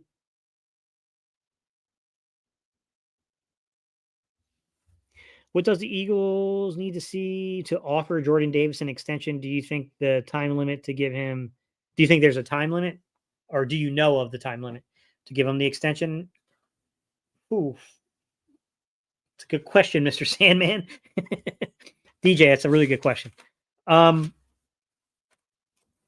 such a tough one to evaluate. I'm going to lay it out how I'm evaluating it. Okay. I don't know how the Eagles are evaluating it, guys. Don't take that. What I say means that's what the Eagles are doing. I'm not in that room. You know what I mean, guys? I think you have to look at it from developmental. Where do you believe the development can lead? Okay. Because if you sign him to that extension, you can bet your butt he has to play more. So where do you believe the development can lead to? Is this a guy that could be maybe not a full down, not a 70% plus of your snaps, but can this guy develop into that Milton Williams, Moro, Jamo-esque area of 50% or greater? Right? Can he get to that, right? I think Fangio likes him, DJ, but I don't know. I don't know. I don't know how to evaluate it because Fangio seems to have said some pretty positive things in relation to Jordan Davis's performance in the actual playoffs. But from a snap count standpoint, let me just go back and take a look at the snap counts from the NFC Championship game. Snap count, NFC Championship. Let's take a look real quick, guys, and just see, like words compared to actual actions. Does that make sense? Like Eagles Commander snap counts. All right, let's see. January 27th. These are tough too to evaluate because they were blowouts. You know what I mean? So this is even a little full, not foolproof, I should say. Let's go down to the defensive guys. All right. I'm going to share the screen, guys, so we can all see this as we discuss it. All right. We're going to close that out. All right, guys, let me go ahead and hit share screen, and we want to go to the snap counts. All right, this is NFC Championship. Cooper DeJean played 95% of the snaps. DJ GJ played 95%. Bond 95. Quinion 95. My guy Reed 95. Slade 91. Burks 90. Carter 82%. Nolan Smith 80. Jalix Hunt 53%. So you see Jalix Hunt snaps rising. Also not surprising because they, rotation. So they needed guys. Milton Williams 52%, where I talked about, above that 50% range. Ojomo, 44%. That's what I'm saying. Like Ojomo versus how they're viewing JD, the necessity of a 5-man front and needing a true nose tackle compared to can you get the stops out of a 4-man front? Jordan Davis played 13 snaps, 16%. You see my concern, guys? I know that Vic said a lot of things about Jordan Davis that were positive, and Jordan Davis made a couple of plays. But now I'm looking at it, 13 snaps or 16%. Special teams, he did play a little special teams. He played more than Bryce Huff. I guess, he played more than Isaiah Rodgers, to be fair. Oh, man. How to evaluate that one, DJ? You kind of got me a little bit there, man. That's a tough one to evaluate. Let's hang on. I'm gonna come up here, guys. Let's do Super Bowl 59 snap counts.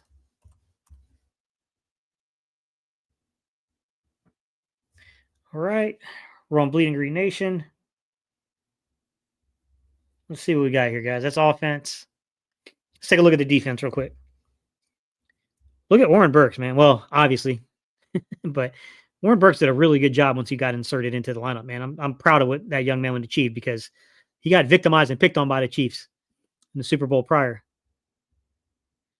Jalen Carter, 73% of his snaps.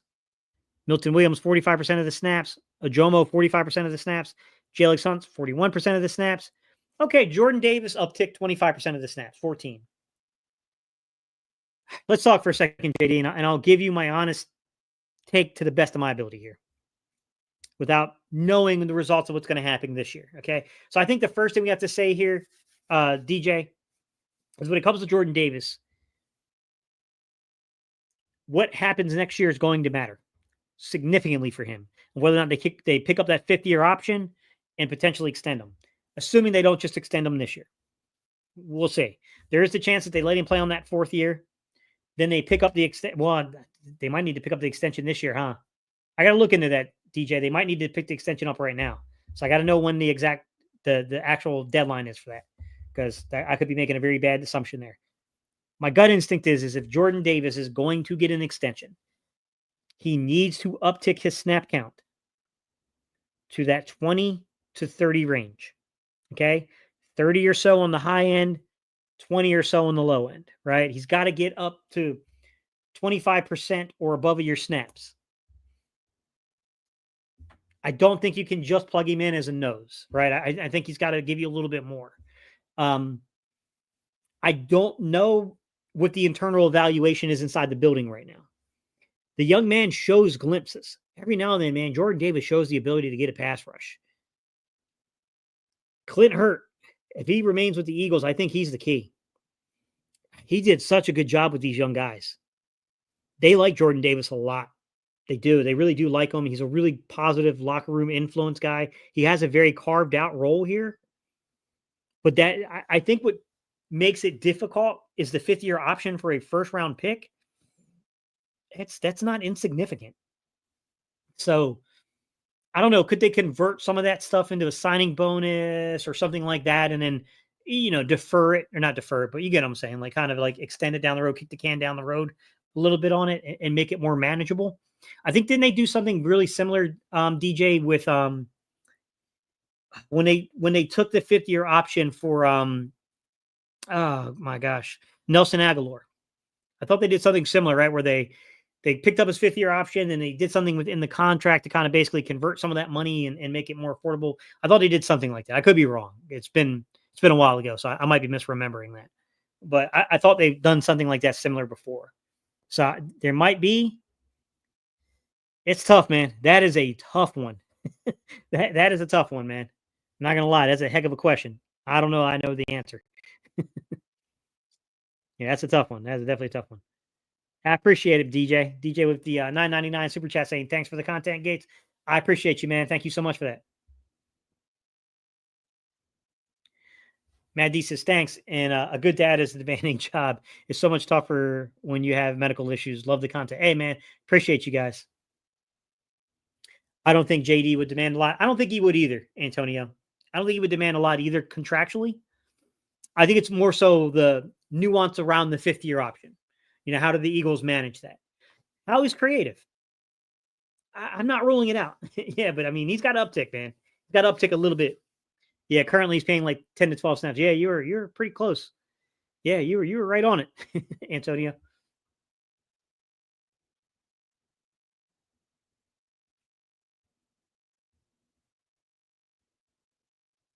Hal Pickett, Jordan Davis, and Huff in trade with 2 1s for an edge like Garrett or Crosby or Max Crosby.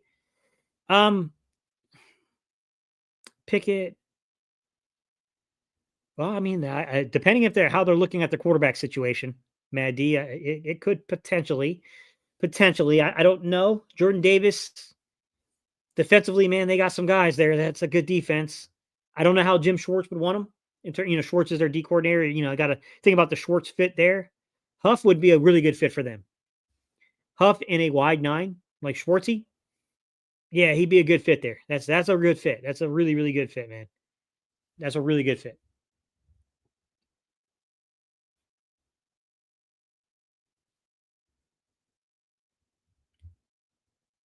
Mad D with the 499. Hey, man, I appreciate you, buddy. Thank you, guys.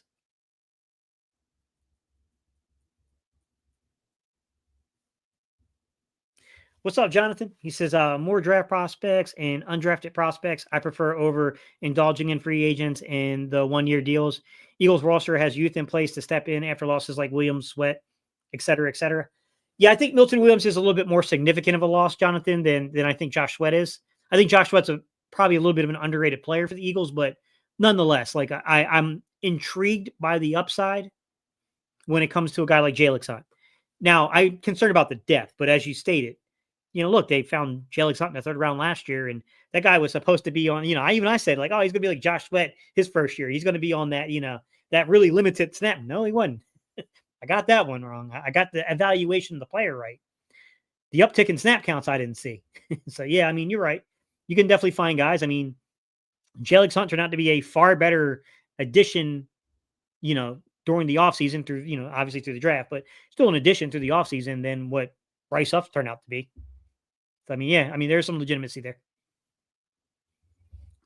We are champions. Yes, sir. Unspoken. We are.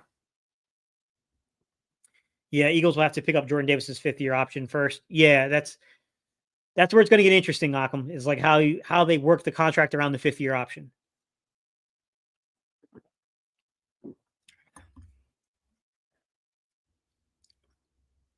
Antonio said that 5th year is going to be expensive. I don't know. Yeah. You're talking about what? Who's it? Top 12, top 13-ish player? Yeah, it's going to be. It's going to be a little bit more significant than a second rounder. You know what I mean? Well, obviously, you don't have a 5th-year option on a second rounder, but it's going to be more expensive than the back end of a first round. Jordan Davis needs to become more impactful in 25, and in doing so, will lessen the loss of Williams if he leaves. He's definitely one of the key guys. I mean, I think Jomo is probably the guy that I would look to have the massive uptick if Williams is gone. They clearly need to add, whether it's a veteran, whether it's through the draft, you know what I mean? Rotation, whether it's Thomas Booker getting more snaps, I do think that is a possibility. Yeah, JD's got to be a part of it, though. You're right, Jonathan. He has to be a part of that. The 5th year is $11 million for Davis. They have to exercise his 5th-year option, but do not have to extend him yet. Yeah, so if they exercise it, I would think, given the fact that it's $11 million, that they probably would be look, here's the thing, sound bones. They could absolutely have the intent. They exercise it, they have the intent to extend it, and then they just can't come to an agreement. I mean, that can happen. They could have all the intentions in the world and it doesn't work out. But I would assume if they do pick it up, then there's probably going to be an extension in the works. So hopefully they get it done.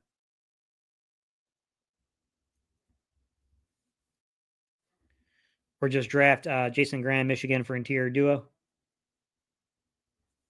Without Milton, he should get more pass rush snaps. 22.1 million for defensive tackles. Yeah, it's climbing, man. It's getting expensive.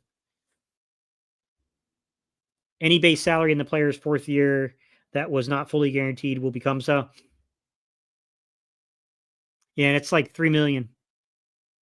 So let me see Jordan's 4th year. So yeah, he's going in 22, 23, 24, 25. So yeah, it would be that $3-some million. Occam would become guaranteed then. I feel like if we were able to sign Bond and keep one of Sweat or Milton would be best case scenario. The JD situation makes interior defensive line interesting, but we will see. Yeah, I mean, tons of talent. I mean, I don't think the young man lacks talent. I don't think that's the issue. Consistency. He's going to have to prove to be a little bit more consistent. It's a tough one to evaluate because, like, I've heard Vic say a lot of positive things about him. And, like, I mean, if Vic likes the player, it doesn't matter what I think. You know what I mean? Like, Vic's going to get what he wants. Um, I just don't know. I'm back and forth on the fit. Like he's definitely got a role on the Eagles. There's no doubt about the role. Can he develop? Can Clint Hurt and can Vic Fangio develop this young man into being more like? I think he's got to kind of prove it. I think he definitely needs to prove it. Have a good day, Coach. Got to run. I'm at work. Hey, appreciate you, Akam. Vincent says, Coach, why people are trying to get rid of Davis? He provided chemistry to the Georgia Dogs. He's a good rotation piece. I think some of it is the eye candy of potentially landing a guy like Myles Garrett, stuff like that. It's tough. Myles Garrett is he's a tremendous guy, from what I understand. I don't think he would be a locker room issue, but there is a band of brothers inside that locker room, Vincent. I think is what you're alluding to. And Jordan Davis's voice is not soft spoken in the locker room. There's definitely a present to Jordan Davis being there, and it is weird because we're not talking about a guy that's garnering a lot of playing time, but he still has a respect of guys. Probably because what he does inside the run game, it's not an easy job. I mean, I couldn't imagine being doubled to every single play. You know what I'm saying? Being zoned into every single play and having to hold up in the run game. It's tough. That's tough, man. You got to have good hand placement, good lower body strength. But yeah, I mean, it's curious. That's a very curious situation there. That's one that I don't know that I have the answer for yet. What's up, Yams? Yeah, I kind of agree there. I think they have a feeling, a gut feeling, and they're counting on Moro's progression more so than Jordan Davis.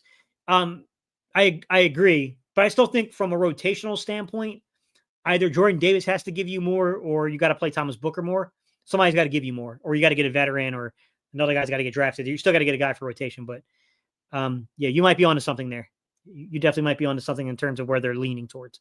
In terms of you could just see it through the snap counts, right? Moro Jamo kept playing more and more.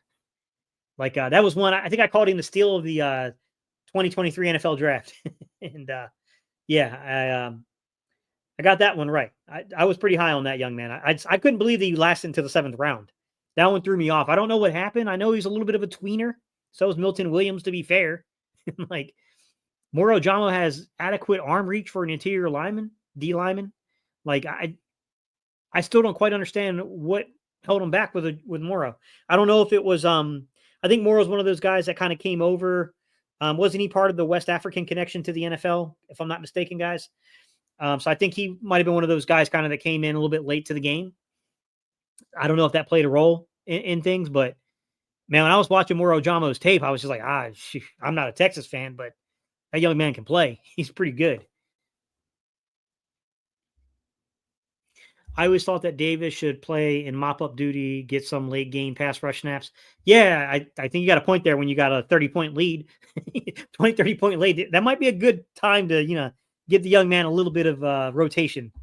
Let him get worked in a little bit. Yeah. Eric said, I think keeping Davis's snaps down was to make sure he could go all out in the Super Bowl without gassing out. DJ says May 1st is the deadline to exercise Jordan's 5th-year option. The window has been open since January 6th. How he usually likes to get ahead of these things. Not looking great for JD. That's a tough one, DJ. That's a really tough one. It might be in correlation or coincide with what happens with Milton Williams. That's potentially, you know what I mean? I would also warn that just because they don't exercise the 5th-year option doesn't necessarily mean that Jordan Davis is going anywhere. You know what I mean? Like, they could still find their way back to them, whether they exercise the 5th-year option or not. It's not, not necessarily a deal breaker, but I mean, obviously, if you're the player, you're probably like, man, like 11 mil would have been great. Having $3 point some million guaranteed on 24 would have been great. But yeah, it doesn't necessarily mean it. SC Birds fan says if Davis was a 2nd or 3rd round pick, this wouldn't even be a conversation. He's just fallen short of a 1st round pick. Yeah, I mean, I had my concerns when they picked him. I mean, I understood why they did it because there was a lot of potential upside as a pass rusher. But I mean, there wasn't a lot of tape to support it. I said that I'm a little iffy on taking a nose tackle inside the top 20. I talked about that during that draft class. But a lot of you guys were like, look, Steve, I mean, have you really watched this guy's tape and like the upside of him? And I did. I went back and I was like, I get what you're saying, man. I mean, 350, 60-pound guys not supposed to move like that. But Yeah, I mean, you're right. In terms of a serviceable role, yeah, it's a matter of do they guarantee the three some $1 million on which I don't think that's the I don't, SC Birds. I don't think that's the problem. I don't think they're sweating over $3 million on the 25 season. It's more so the 11 million. And can Howie work that? Can Howie work that in a unique way to still have the cap savings? You know what I mean? Like I think that's where it's going to come down to. Jordan Davis did have 2 sacks in the playoffs and Super Bowl.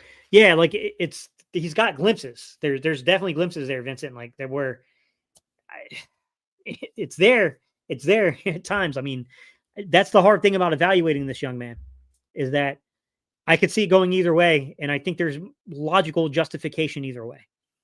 Um, and I also, like I said, I don't think just because if they don't necessarily exercise the 5th year option, do I think that's a death sentence to Jordan Davis? Not necessarily. It's just a matter of how Jordan Davis perceives it, his agency perceives it, and then the subsequent offer that would come from Howie and the Eagles organization, right? So if they don't extend him the 5th year option, he comes out and he plays really good on the 2025 season, right? We're going to be in scramble mode because we're going to want to get the deal done before free agency opens up. But there is that window of time to work a contract with him. So, yeah, we'll see. I don't think it's necessarily a nail in the coffin per se. Yeah, exactly. Yeah, yeah. I see what you're saying, Yams. Moro's build reminds me of the old school big defensive end archetype. Yeah, yeah. He's definitely a tweener. Howie did say he wasn't extending players during the Super Bowl run, so hopefully, rush of Howie's moves now. Ojomo is going to be elite. I watch a lot of film on Ojomo. He's very explosive and pushes the pocket every snap he takes. 97 is definitely on the come up. Very talented. If JD goes off in 2025, his agent is going to want big money. Yeah, yeah, exactly. If you're the Eagles, I think the best case scenario for Jordan Davis is solid play, where it's not. If this guy starts looking like Milton Williams out there, we're in trouble. That's 20 some million. It's 20 some million a year. That's what the market is right now, right? Like, no doubt, it's 20 some million a year. That's what the market is. I don't know how that would work out though, because you're talking about a nose tackle who's effective in the run game and if he shows major pass rush ability, then yeah, I don't even know how you would. Maybe even 22 could be light, guys. I don't even know how you would factor that in. I mean, I don't think you can take Dexter Lawrence. Like he's such an outlier. Like I don't know how you would even. That's a hard one to work, to be quite honest. This is a tough decision, DJ. I think you're bringing up a valid point that if what happens, what happens if Ojomo looks good, Davis looks good, Ojomo's now eligible for a contract extension, and Davis, you got to extend him at that point if you want to keep him. I think that's where you're like, come on. Like on the other side of things, though, I guess you could look at it this way, DJ. You played in the interior D line. I guess I'd rather be in that situation than not be in that situation. Does that make sense? Like, I'd rather be in that situation and be like, yo, we're doing our thing. I mean, Clint Hurt, Vic Fangio, these dudes are taking interior D linemen and getting them 20 million a year. Like, yeah, I could see it. I mean, whew, man, it's gonna be tough, man, because Ajomo's good. Ajomo's a really good player. I have a lot of high hopes about Ajomo. I think Jordan Davis has a very defined role in this football team with the potential, to be developed into something more. Oh man, I'm curious of what happens, DJ. I'm really curious what happens with Milton Williams. You notice I haven't said much about what's going to happen there. I don't know. I don't know how to project that. Like, because I'm trying to look at it from Milton Williams' perspective. That team drafted me, right? That team moved on from Javon Hargrave and gave me my opportunity to start. But other teams might try to pay me $22 million a year. Like, I don't, looking at it from his perspective, that's a tough one, man. You know, those young men take a lot of wear and tear on their bodies. I mean, I think if you can earn that money, I hate to lose him. I think Milton's a heck of a player. I'd hate to lose him, but if I'm being honest, man, if that was my son and I was giving him counsel, I think my counsel would be get your money, young man.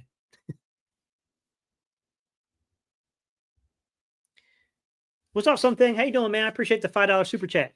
Says thank you so much for the great content, coach. I hope your kid is doing better. Go Birds. Yeah, we're waiting to get some results back. I'll give you guys the news since we're in here. So the news came back. I had her scan for the seizures. We did the 48-hour at-home test for the seizures. We did get the results back. Good and bad news. It's never good news when there is a confirmation of seizures, but it's not infantile spasms, which are really hard to predict because they can come from anywhere, and their management and the treatment is much harder. Still manageable, still treatable, harder. So we escape the diagnosis of it being an infantile spasm. However, she is having focal seizures. When I first, I'm not gonna lie, guys, I'm not a doctor. When I first heard him say focal seizures, I thought it meant like she was, I don't know, something to do with her being able to focus.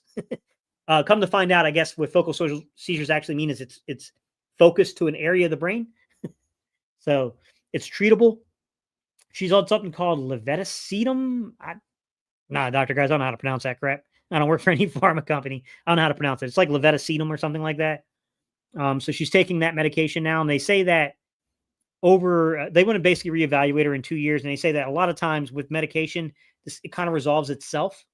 So we could rescan her again, and if she's not showing any signs of seizures, then effectively she's been healed from it. Now, when infants get seizures, the concern here is that the chance of them getting a separate type of seizure later on is very high. So like I'll always have to be very mindful of screen time with her and strobe lights, all the things that you hear about any person has seizures. Like we'll have to kind of protect her from that a little bit. I even learned that like lack of sleep for kids that have issues with seizures, like kind of a common sense thing, but I didn't know it because I don't deal with that. But making sure she gets adequate sleep is pretty important. I hear her snoring right now. But yeah, that was the news that kind of came down. And then I told you when they originally did the scan, she was having she was basically at an elevated heart rate, guys. Tachycardia, I believe is what they call it. I wasn't necessarily shocked because she got so worked up from the stuff being put on her head. She got like really worked up. You can imagine like a 12-month-old, like she was pretty worked up about having that crap placed all over her head and then wrapped. So I took her in to see the person who she's got a G tube gastric feed. So she drinks like 40 milliliters from a bottle. Then the rest of her feed comes from a pump. So they're progressing her to eventually be full, bottle or full. She does get spoon feeds here and there. She gets like a single like thing of applesauce here and there. So she just muscle memory of it all.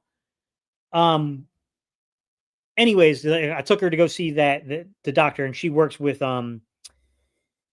she's actually works with the neurology department for Cone Health here in Greensboro. And she checked her heart rate and she was like, Steve, I'll be honest with you, for being at rest, her heart rate is a little elevated. So she was like, why don't we just order, let's just have an EKG done on her. So I took her to do the EKG in the office maybe a week or two ago. And, when they read her and they're like, look, the high end of normal is like 140 beats per minute. She's registering about 145. It's high, but at the same time, like this is not rush to the ER type situation. We just want to monitor and figure out why it's happening. They went in, did a scan on her, came back out. It was like what do you call it, guys? It's like the females get it when they're pregnant and stuff. They put the jelly on the thing and they they do that thing. I'm talking about, guys. And they're like scanning her chest and everything with it. And they came back to show me the images. She had like a teeny tiny hole in her heart, and they said it's normal, especially for preemie babies. I guess when babies are born prematurely, that's a very common thing, and it does close up on its own normally. So they're like, yeah, on her third birthday, bring her back here. We're going to scan her and see if it closed up on its own. If it hasn't, there's a pretty, it's not invasive. It's pretty non-invasive, like the surgery that we use to do it. It's not open heart. It's a pretty easy procedure. It's not causing her any effects, so they're not worried about that. But he did say, like, he's like, yeah, 145 over 140. He's like, but the problem is like, just like humans get office anxiety, babies do too.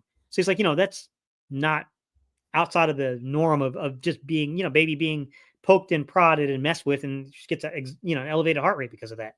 So he's like, I'm not, let's do a 48-hour scan on her. Let's see what's going on. And we'll get a better idea when she's in a home environment. So I completed that. And I mailed it back Saturday. I mailed back the actual like device. So I just got to, I guess, have them read it and then tell me what the results say. So we're waiting to see that in terms of the cardiology there. But that's where I'm at, guys, in terms of the baby. I know a lot of you guys kind of, I told you guys about that. So I forgot to give you guys an update. My bad. Fangio did also say majority of times teams played the pass more than the run. That's why JD's playing time was down. Jordan Davis is a monster against the run. Yes, he is. Little G Griffiths, what's up, buddy? Says I'm a big fan of the Eagles season. Better Eagles, 2 times Super Bowl champs. Yes, sir. What's up, little Griffith? Yeah, I've seen you before, man. You've been on my buddy Mike's channel a couple times. I saw you make an appearance once or twice on Mike's channel. Mike and I basically started like a month, you know, in between each other when we started our channels. Some of you guys in the chat now. Mike and I've been Mike, myself, and Philly Fresh. We were the original the three amigos. That's what they used to call. That's what LB used to call us. Lord Brunson used to call us the three amigos. Philly Trez says Williams is going to leave like Hargrave. It might. I mean, it's 20 some million. I can't fault him if he does. Vincent says Carter will be the highest paid defensive tackle in football, but if Nolan Smith continues to develop, you're going to have to pay him as well. Good point. And edge rushers are not cheap either.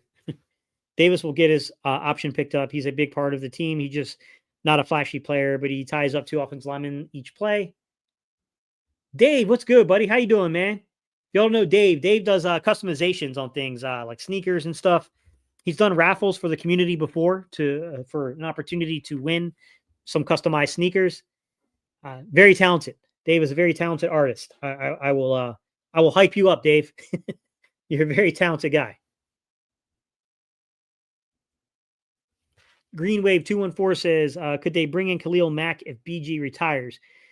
Probably depends upon the price of it. You know, I don't know what they're going to value that position. You know, I think some of it has to do with Bryce Huff's contract, how they can get in it out of that, or are they going to just basically try to play him for another year? You know, there's a lot of it hinges on Bryce Huff, to be honest.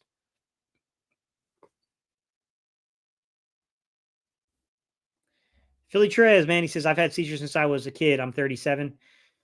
Hey, man, I'm going through it now with the baby. A lot of respect, man. It's tough. It's very tough. You know, like I got a lot of respect for you guys that deal with that kind of stuff. That's a really tough, man. Like when you can't control, you know, spasm in your body, like it's yes, that's a very difficult situation. How does it, you know, how did for you, Philly Trez, like medication, how did that work for you? DJ says Milton's contract is going to be like hitting the Powerball numbers. No doubt he's cashing in. Yeah, Milton Williams is going to make money. Thank you, Eric. I appreciate that, guys. Unspoken says Milton is gone. He's not even in my expectations. Sweaty either. I'm hoping for some Howie magic. I know, yeah. Ink Ajoma today, yeah. Ultrasound. Thank you, Eric. That's what I was trying to get to. I was like, I know I've seen it, pregnancies, but yeah, they put the jelly thing on her. Yeah, they did an ultrasound and was like looking at her heart and stuff. I'm glad that AJ, Saquon, and Jalen silenced the haters this year. Our prayers to you and your family. Thank you, KSF. I appreciate it. It's going to be interesting to see the new narrative, KSF. They'll find one. They will find one. Trust me. They're going to definitely find one.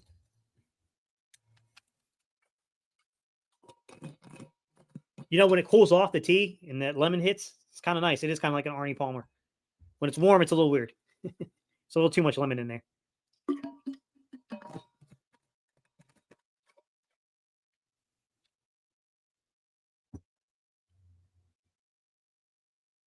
Mad D with the assist ultrasound. Thank you, guys. Yeah, I was like, man, I know it. Why can't I come up with a word for it?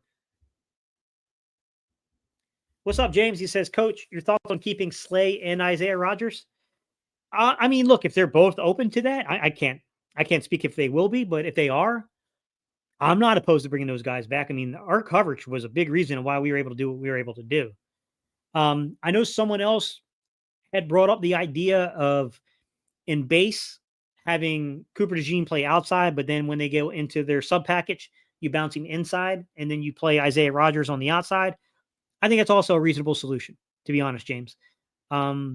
From what I'm hearing is Isaiah Rodgers is one of the guys they're kind of coveting to bring back. I don't know what that contract's going to look like. I don't know what guarantees, who knows what happens behind the scenes.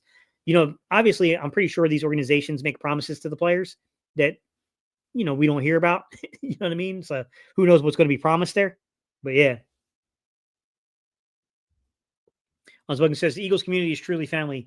That's great progress for your little girl. Thank you, Unspoken. Yeah, you guys are, man. Like, Since I've been a content creator, this is a hard thing to explain to people that have, they don't produce content. Um, I will say that, like, when I went through the loss of when I lost Jasmine, it was my dog back in 2020, man, that was tough. And like having a community as a content creator to come and talk to you guys that had gone through this before, and like, obviously I've had dogs before, and I've lost them before, but I was also in the military and stuff like that. So like when those family pets had kind of passed away, I was kind of, I wasn't there to witness it. You know what I mean? Like I felt the hurt of it, but I wasn't there to witness it. Like not only feeling the hurt of it, but witnessing it, and then feeling like, like I let the dog down. Like I should have, I could have taken her to an emergency vet clinic instead of waiting to, to wait for an appointment when they opened up. Like they have an emergency vet clinic at the place I go to, but like it's a separate charge, or you can just wait and be the first scheduled appointment. So I waited to be the first scheduled appointment, and she passed like 15, 20 minutes before we were about to drive to go there. And like, a lot of you guys brought it in perspective to me, like, dude, there was nothing you could do. She was going to pass. They couldn't save her. Like, all that would have happened is she would have passed away in a cold room by herself instead of being around family. And it was like, having, like, I'm saying, having that, like, the community that can kind of help you get that perspective, know that you're hurting in that moment, and like help you along. And then, it's my niece has lived with us since 2020, to be honest about it. My oldest niece. But, this is my first experience with a baby. Like, having an actual baby and being responsible and having to take care of her. Like that's tough, man. Like, having the community here that, you guys that have been fathers, have been mothers, help me along and give me, insight and stuff. It helps, man. It really does. It's kind of the unspoken thing about this stuff. With the advances in medical technology, I think the baby will make huge strides towards health. She's already doing better, DJ. One of the kind of funny things is, like, no sooner than I started giving her the levetiracetam, I think it's something like that, guys, is how it's pronounced. As soon as I gave her the medicine, I swear within hours, she started to smile. Like, she always smiled here and there, but like she was like smiling, like cheesing, like big time all of a sudden. So I was like, it's amazing, like what seizures do to development, and like how much they can actually like stifle development. And like, yeah, man, it made a big difference. Tremaine said, BJ, Fletch, Hargrave, Sweat, Reddick, all gone after 70 sack season. After 2 years later, we're loaded with talent. Howie might be the MVP. Tremaine, perspective is everything, isn't it, sir? Yeah, you got a point, man.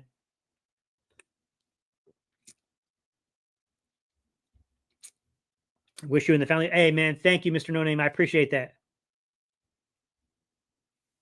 Would you be willing to include Davis in a deal that would bring you Myles Garrett in return? Probably, Eric. Yeah, probably. I think the only, if there's pushback, and I would understand the pushback from this perspective, Jordan Davis is probably never at any point in his career going to develop into the kind of effect that a Garrett has, a Myles Garrett has on a game. All right. With that said, you could argue that he is younger, and he does have a defined role here, and he is very important to the run game. So I understand there could be a pushback to that, but if you're asking me, like, yeah, like a Myles Garrett, especially with the contract numbers I saw, looks like you could definitely get a favorable, 2-3 year deal done with him. He's already making a lot of money off of that bonus money. That Cleveland gave him. Looks like that they kind of spread out a couple times for him. So, yeah, I mean, I wouldn't necessarily be opposed to that at all. Live with Cooge says, if we cut Bradbury, restructure Slay, let BJ retire, and trade Bryce off, where would that leave us at? Let me take a look real quick. The Huff one is kind of difficult one to put into terms. So let me take a look at Huff and just see kind of like what it would look like. Bryce Huff contract. All right, let's go into a trade, guys. I'll share the screen with you. We're gonna go to over the cap, and let me walk in here, guys, and let me share screen. Share screen. You want the Bryce Huff contract? Let's share that. It's gonna be a pop up real quick, guys. Let me. There's no X on that. All right. So it's 2027 is his void year. So let's see what we got here. 2025 base salary. His base salary is next to nothing. It's all prorated bonus money. So that's signing bonus money. Guaranteed salary. He's got 16 million guaranteed this year. Where is it coming from? So they took okay. I see what's going on here. So he's got a three. Here's the important ones right here, guys. This $3.1 million option, this $6 million option. Okay. Those are the things along with the base salary that an acquiring team would have to pick up. Okay. Now, could an acquiring team ask us to pay part of it? Yes. Would that bring money off of our books? Yes, it would. So in 2025, you could legitimately say that not bringing the full 7 off of the books, but you're probably bringing 4.5, maybe depending on the numbers how they're worked out for this workout bonus and everything and how that kind of lands, potentially 5 million. You could work off the 25 books with a trade. But let's see. You can play with this. Let's see if it works out that way. So let's do pre-June 1st with a trade. So right here, you see the 5 million. Okay, so let's do post. Okay, so if you do post, you're getting back 4.286 million. Can they? I don't know if you designate it necessarily post June 1st. I don't know how that works when it comes to a trade. I know that teams have done it before, so we'd have to see how that does, or if they just wait until in June to make a deal and move them and add 4 million back to their cap. They might do that. I mean, yeah, you can get a savings. Is the bottom line. You would get a $4 million savings against the cap in 25, and then a $8.5 million savings against the cap in 26. Got to find a trading partner who's willing to pick up some of that money, man. That's going to be the trick. So it's cut pre-June 1st. So yeah, cuts 22 million in the hole. Not surprising. Yeah, it's because of all this option money, guys. He's got $30.2 million in option. That's a lot of money. 16 in signing. So you can see his numbers on the bottom of the screen, guys. 16 in signing. Let me see if I can. Here you go. 30 in the option. He had no option money in last year. I guess he just came here, so I guess that does make some sense. 3.2 in the signing bonus. Now the signing bonus money, we have to eat this. All right, we have to eat the signing. The option stuff we can't get out of it, and the base we can get out of.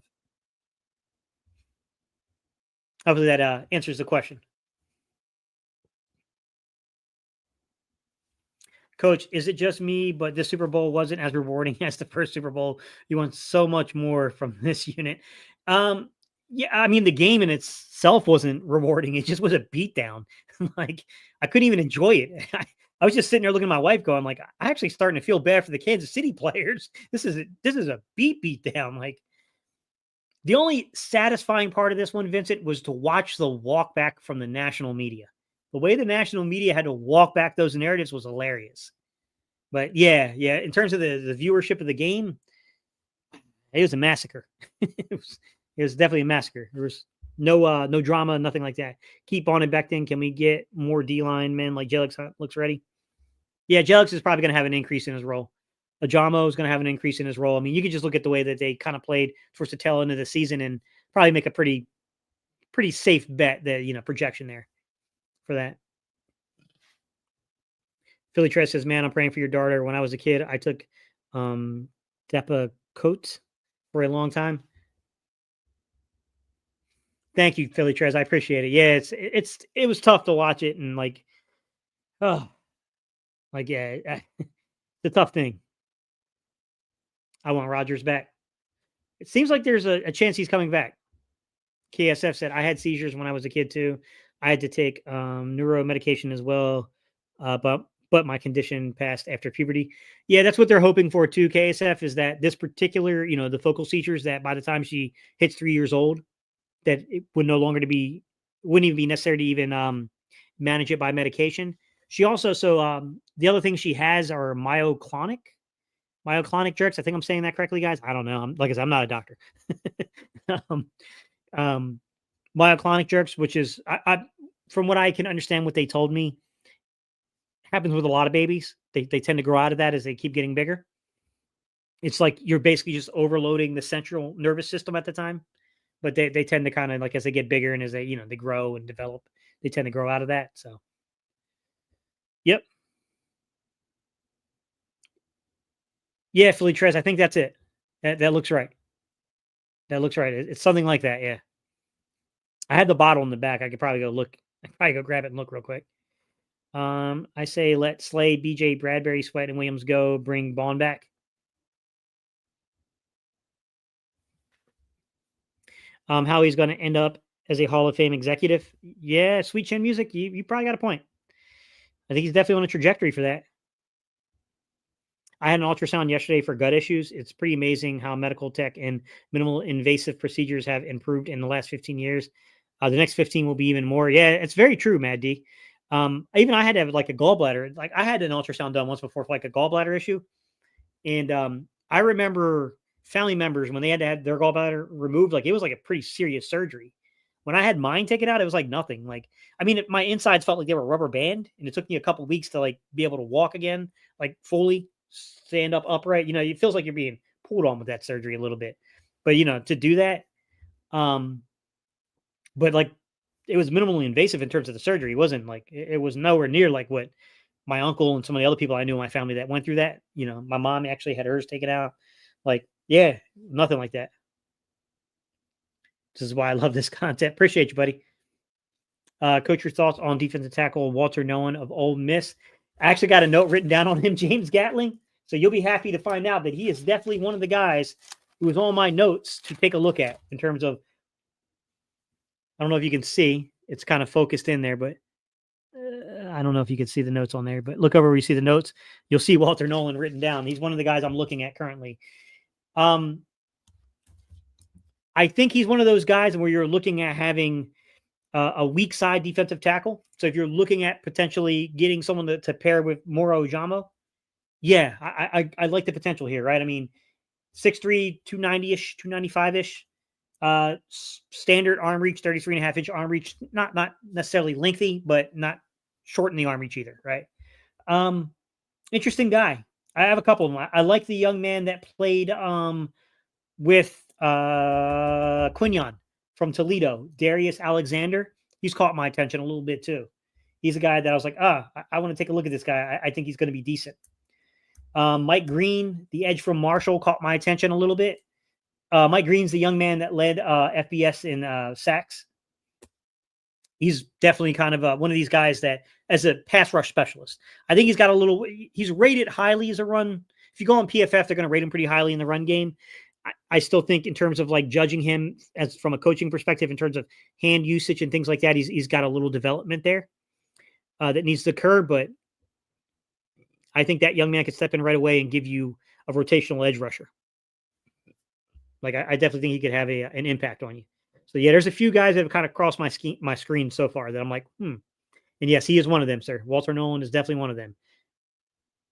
The Super Bowl victory was surreal because the Eagles have never been this dominant. Can you remember the last time the Eagles were the bullies of the NFL? Like, nah, really.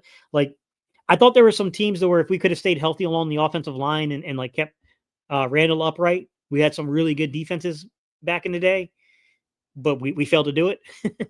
But yeah, you're right. No, I've never saw anything like it. Yes, it's known as Keppra. Yeah, that's what everyone keeps calling it, Philly. Yeah, that's one of the medicines I take now. Yeah, that's what she's on. Give me a second. Give me 1 minute, guys. I'm gonna go grab the bottle. I'll show you.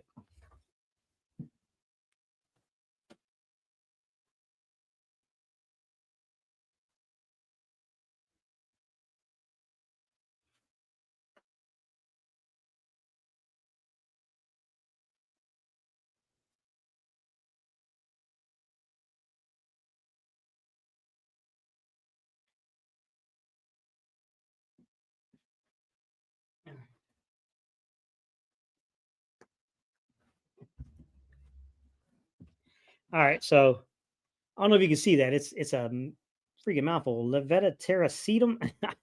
I don't know, but yeah, that's what I've heard doctors call it by a short name because even her primary physician, when I went to go talk to her, and I tried to say it, and I was like, I don't know if I'm saying it correctly. She's like, yeah, you're doing better than me. I don't know how to say that. And then she said, yeah, same thing, Keppra, I think is what they call it. Yeah, but yeah, that's what she's on. She takes like one. She's a 12-month-old, so she takes like 1.4 milliliters twice a day.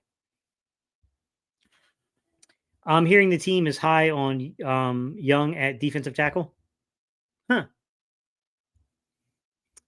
Donovan is a guy I'm thinking might be good for the Eagles. Let me write down the name. I have not actually come across him yet in terms of tape. Donovan is. Ooh, I'm gonna have to learn how to say that name. All right, I'm gonna look up how to say his name before I make a video because that's a difficult one. But I got him written down, man. I'll take a look at him. Uh, Arizona has an edge that's a free agent. Don't know his name, but his intangibles are what Fangio looks for, and he will be cheap. There you go. Yeah, I'm not sure. I could look it up real quick, Vincent. I'll see if I can pull it up. Arizona Cardinals, 2025 free agents. Let's take a look real quick. Over the cap, linebacker Kazir White's going to be a free agent. Dennis Gardeck. And then let me see if they got anyone else. LJ Collier. Baron Browning. Julian Aquara, our old friend. The guy I thought might have made our roster. I thought he had an outside chance. Jesse Lakuta. I don't know how to say his name. Victor Dumakiji. How the world do you say some of these people's names? I don't know how to say. I'd have to actually listen to the names be said a few times on a few of these guys. Dennis Gardeck. For some weird reason, that name is sticking out to me.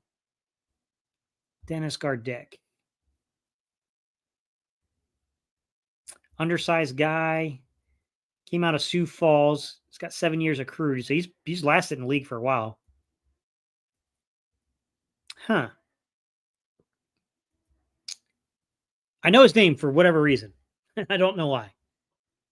But yeah, I mean, he could be an interesting guy. Yeah, I'd have to see. I would have to take a look. Ezra Oku.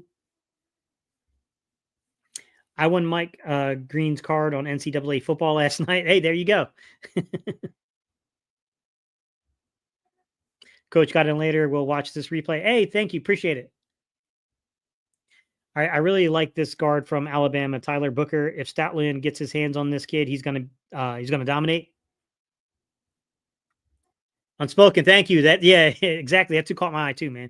I'm really intrigued about the defensive tackle from Toledo. He balled out against good competition. Yeah, he's a really good player. Like Darius Alexander. Yeah, he caught my attention too.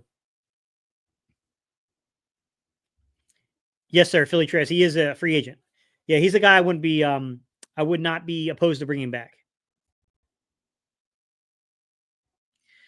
Coach, your thoughts on acquiring Max Crosby? Would he be cheaper than Garrett? Garrett's pretty cheap, to be honest. When you look at his contract, it's mostly been converted into signing bonus money that they're going to have to pay him. There's a little bit of option stuff we got to pay.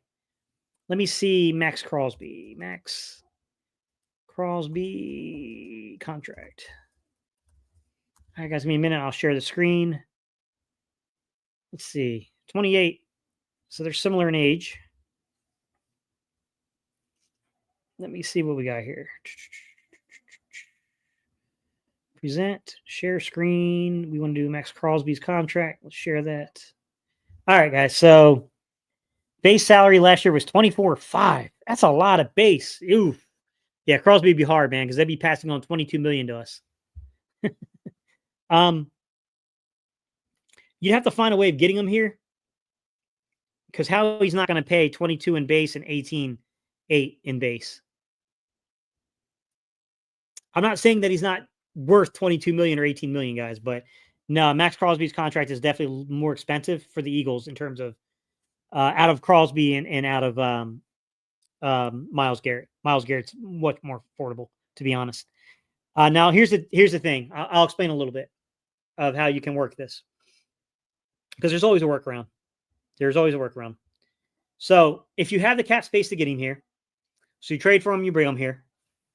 You could then restructure his contract, and then you can convert that base into basically signing bonus money. You hand him the signing bonus money, then you take it, and then basically you spread it over X amount of years, and that brings down the cap number on that contract per year. He said, "I know, I'm dreaming." Yeah, yeah. I like the kid from Toledo is pretty good, man. There's a couple of decent players this year that are kind of coming out of the draft from the defensive line. There's a few of these guys that are pretty good. I don't have a good sense yet though of where the round value is for them. I'm having a hard time with it this season because we're so I'm so late getting into it because of the Super Bowl run that I haven't had a time to really get a feel for where other organizations are valuing them.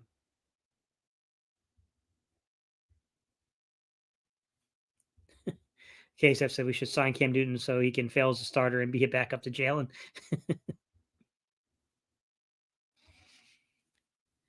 All right, guys. I appreciate y'all. I'm about to jump off of here. I got to get this baby ready to be fed because it's like 1:30 already. So she's about to do. I appreciate you guys. We will come back. We're going to start doing this Monday through Fridays. We're going to do live streams. I got some guys I've written down for you all. I got some guys coming up to do some film breakdown on. We have a lot to talk about in terms of contracts and what the actual structure is in terms of like to expect here. Why are the Browns so opposed to trading Garrett to make their team better when they keep saying they're not trading him? I might be trying to play hardball.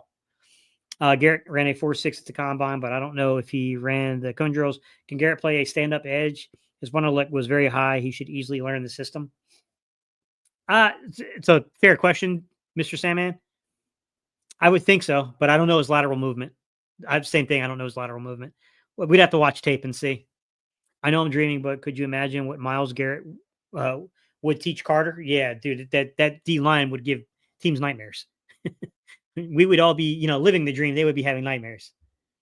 You get 2 post June 1st ignitions now, and don't need Well, after June 1st, everyone's technically June 1st, post June 1st. I'm perfectly fine with going with youth over signing or trading for a bloated contract. Yeah, if you go for a Max Crosby, they're going to have to do some financial magic there, meaning they're going to have the original cap space to get him. Then you got to bring him here. Then you're probably going to restructure the contract, and you're going to kick some of that base salary into basically bonus money. So probably signing bonus, more than likely. All right, guys, I'm out of here. I appreciate y'all so much. I will work on some videos this weekend, and we will work on some stuff for the salary cap. Again, we're going to keep going on. We'll talk about free agency, who's out there, what we might do, all that kind of stuff, guys. All right, y'all. Peace. I'm out of here.